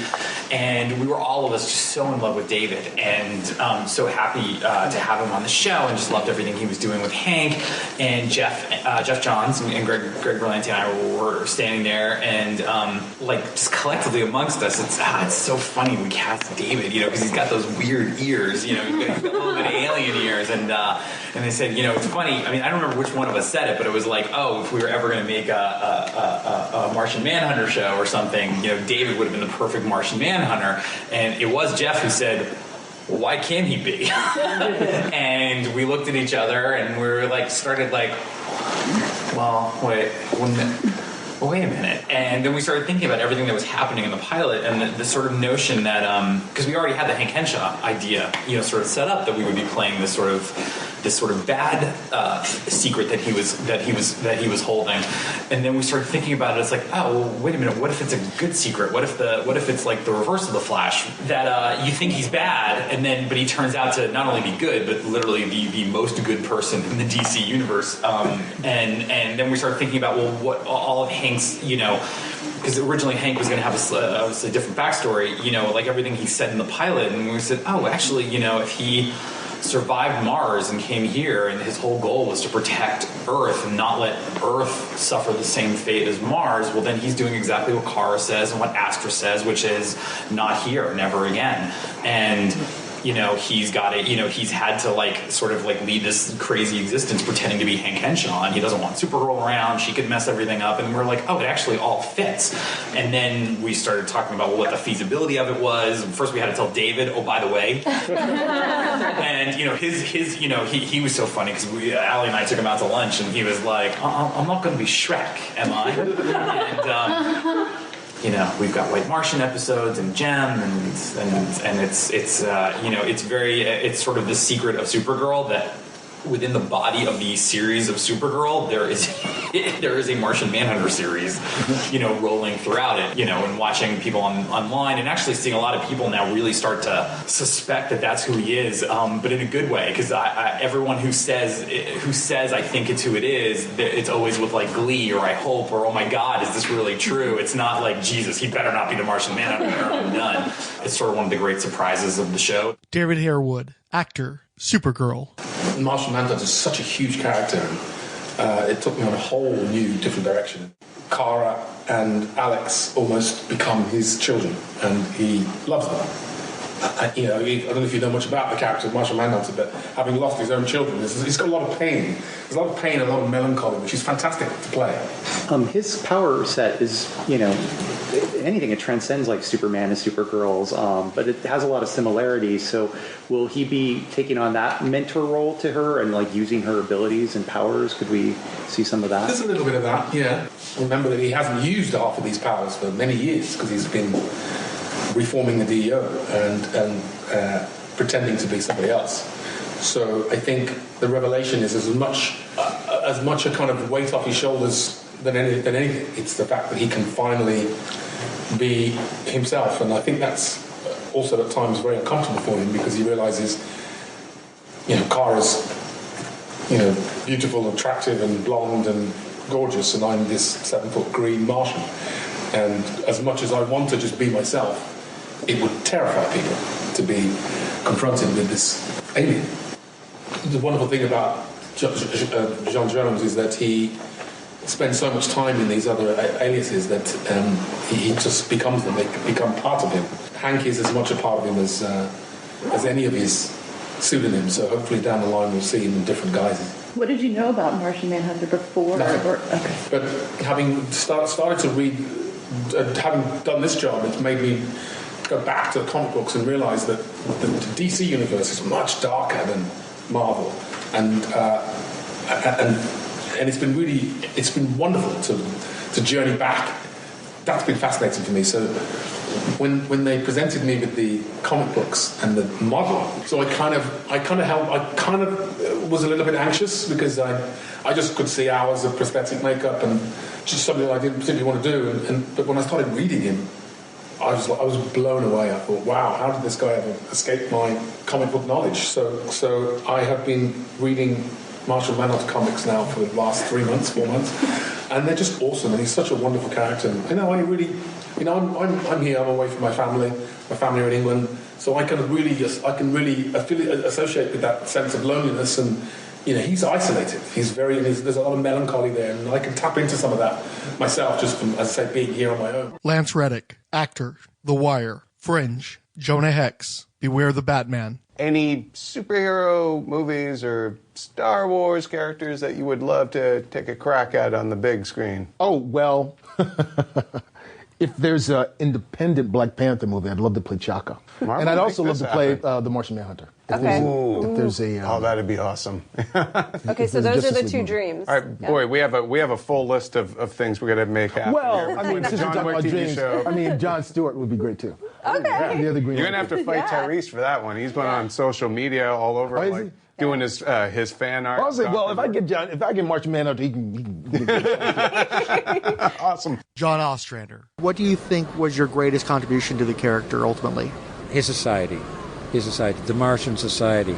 You can't feel for his pain and his loss unless you have some idea of what he lost. So we wanted to fill that in and expand who he was. Now, whether or not everybody else wanted to follow what we did, that's up to them.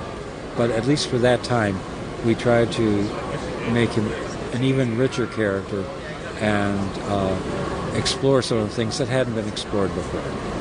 I would say you succeeded. I've definitely seen a lot of people pick up on that aspect and run with it. Mike McCone. It's the 60th anniversary of the Martian Manhunter this year. You've actually drawn the character fairly consistently in the sense of when you've had a run on a book, he's often popped up in the DC titles. Do you have any affection for the character just as a character, as a reader? Well, I do like the character. He seems to be, I guess if I likened him to anyone at Marvel, it would be the Vision. Incredibly powerful character who isn't a hothead, isn't a kind of lead character, so he's a little more interesting in that. His take on, crime fighting or justice is a little more detached, which I always find kind of interesting, especially since I've moved to America. My own views on kind of the legal system and crime and punishment in the US is kind of detached because I'm a foreigner here, so I guess there are parallels in that sense. Peter David. This is the 60th anniversary of the Martian Manhunter. Do you have any thoughts on the character? I have no thoughts on the character because I didn't know it was the 60th anniversary, aside from the fact that, oh my God, this character's been around for 60 years. Not bad for someone who you can basically take out by striking a match. Excellent. Howard Porter. So, Howard, I mean, like you've obviously been able to touch, and by that I mean draw some of the biggest heroes in comics. Do you have a favorite that you've drawn? But when I was doing JLA, it was Martian Manhunter. Yeah. I loved him. It really was. So what is it about him? Is it like the costume? Is it just like his overall posture? His attitude? Like what's fun about Martian Manhunter? He's green, right? Yeah, the green. I love the green. Yeah, it was. I love his alien form with the longer head and he's basically Superman. He's huge. And let's see, what else do I like about him? I really enjoyed his morphing effect. It came up with an effect where he would like break apart and reform. Right. Oh, cool! Right, I forget that he shapeshifts. Like I know that he can like pass through things, but I always forget that he can shapeshift and stuff like that. Very, very cool. Andrew Kreisberg. Jean has always been one of my favorite characters from my childhood, and then through the Justice League cartoon, and just that soulfulness and that sadness, and the one who is the most frightening looking of all the Justice Leaguers, and yet is the one with the purest heart. David Harewood. It's been a really wonderful journey as an actor to play this comic book character, which isn't kind of macho, and I want to say the world. He's somebody that's really was brought here completely by mistake, and has learned to understand humanity and has decided to help it. And he's the centre of the Justice League, and I mean that's just awesome. I just had no, and I didn't really know about the Justice League. Obviously, again, because I look at Marvel, you think about the Avengers, but I didn't really know about the Justice League again until I started reading these comics, and it's just been such a wonderful journey. So I'm really excited to see where this could go and to be a part of it. It's just a great character to play. I mean, this is as good as playing Macbeth or Hamlet to me. This is a great character. J.M. DeMatteis. This year marks the 60th anniversary of The Martian Manhunter. You've given us just a billion praise for that character, a wealth of information and anecdotes. Is there anything else you would like to say about the Manhunter before we close? No, the only thing is that having this conversation has made me realize again how much I love that character and how much I would love to do another Martian Manhunter story. So I'm like, now you've put Martian Manhunter like forefront in my brain. But I also, again, got to write him in the animation. So that was another opportunity to revisit that character. In fact, we did a couple of episodes of Brave and the Bold where it was the JLI. And we got to play with that same dynamic, which was really a lot of fun. But yeah, I love the character, and anyone from DC's out there listening, I want to write another Martian Manhunter story. The Martian Manhunter's 60th Anniversary Special is a non-profit fan production. Any audio clips employed are believed to be covered under fair use, with no copyright infringement intended. Theme music, Black Sheep Alien by Cyril G. Pereira from the album The Revenge of Glory, 2007, with additional music from the album Diabolic, 2012. Entre Montañas from the album Igua by Damos. Mark Wade, courtesy of Comic Zone Radio, 2007, and Fantastic Forum, 2013. Jim Starlin, courtesy of Sidebar, 2008. Victor Rogers, 2014. The Gorgeous Geeks, 2010. Alan Moore, courtesy of Comic Book Artist Number 9, 2000. Dave Gibbons, courtesy of Word Balloon, 2008. And Miller World, 2015. Jerry Conway, courtesy of We Talk Comics, 2014. And the Fire and Water Podcast, 2009. Dan Jurgens, courtesy of We Talk Comics and the Fire and Water Podcast, episode 85, 2014. Howard Porter, courtesy of Comics Coast to Coast, number 214, 2000. Grant Morrison and Kevin Smith, courtesy of Batman on Batman, episode 27, Bat Christ, 2013. Darwin Cook, courtesy of Comic Vine Videos, SDCC, 2012. Carl Lumley, courtesy of Sci-Fi Talk, 2012. Phil Morris, courtesy of Sidebar, Comics, Art, and Pop Culture, episode 71, 2008. AJ Lieberman, courtesy of Where Monsters Dwell, 2012. Paul Cornell, courtesy of MTV Geek, 2011. CBR at CCI, 2011. And Comic Book Rojo, 163, 2012. Matt Kent, courtesy of Wayne's Comic Podcast, number 86, 2013. And Previews World, 2013. Jeff Johns and Mike Carlin, courtesy of Warner Bros. Animation. David Harewood, courtesy of K-Site TV, 2015. Rob Williams, courtesy of Word Balloon. David S. Goyer, courtesy of Script Notes, episode 144, The Summer Superhero Spectacular 2014. Andrew Kreisberg, courtesy of K-Site TV. Lance Reddick, courtesy of IGN Keeping It Real Podcast. Howard Chaykin, Peter David, James DeMatteis, Mike McCone, John Ostrander, and Mark Verheyden, courtesy of Rolled Spine Podcasts.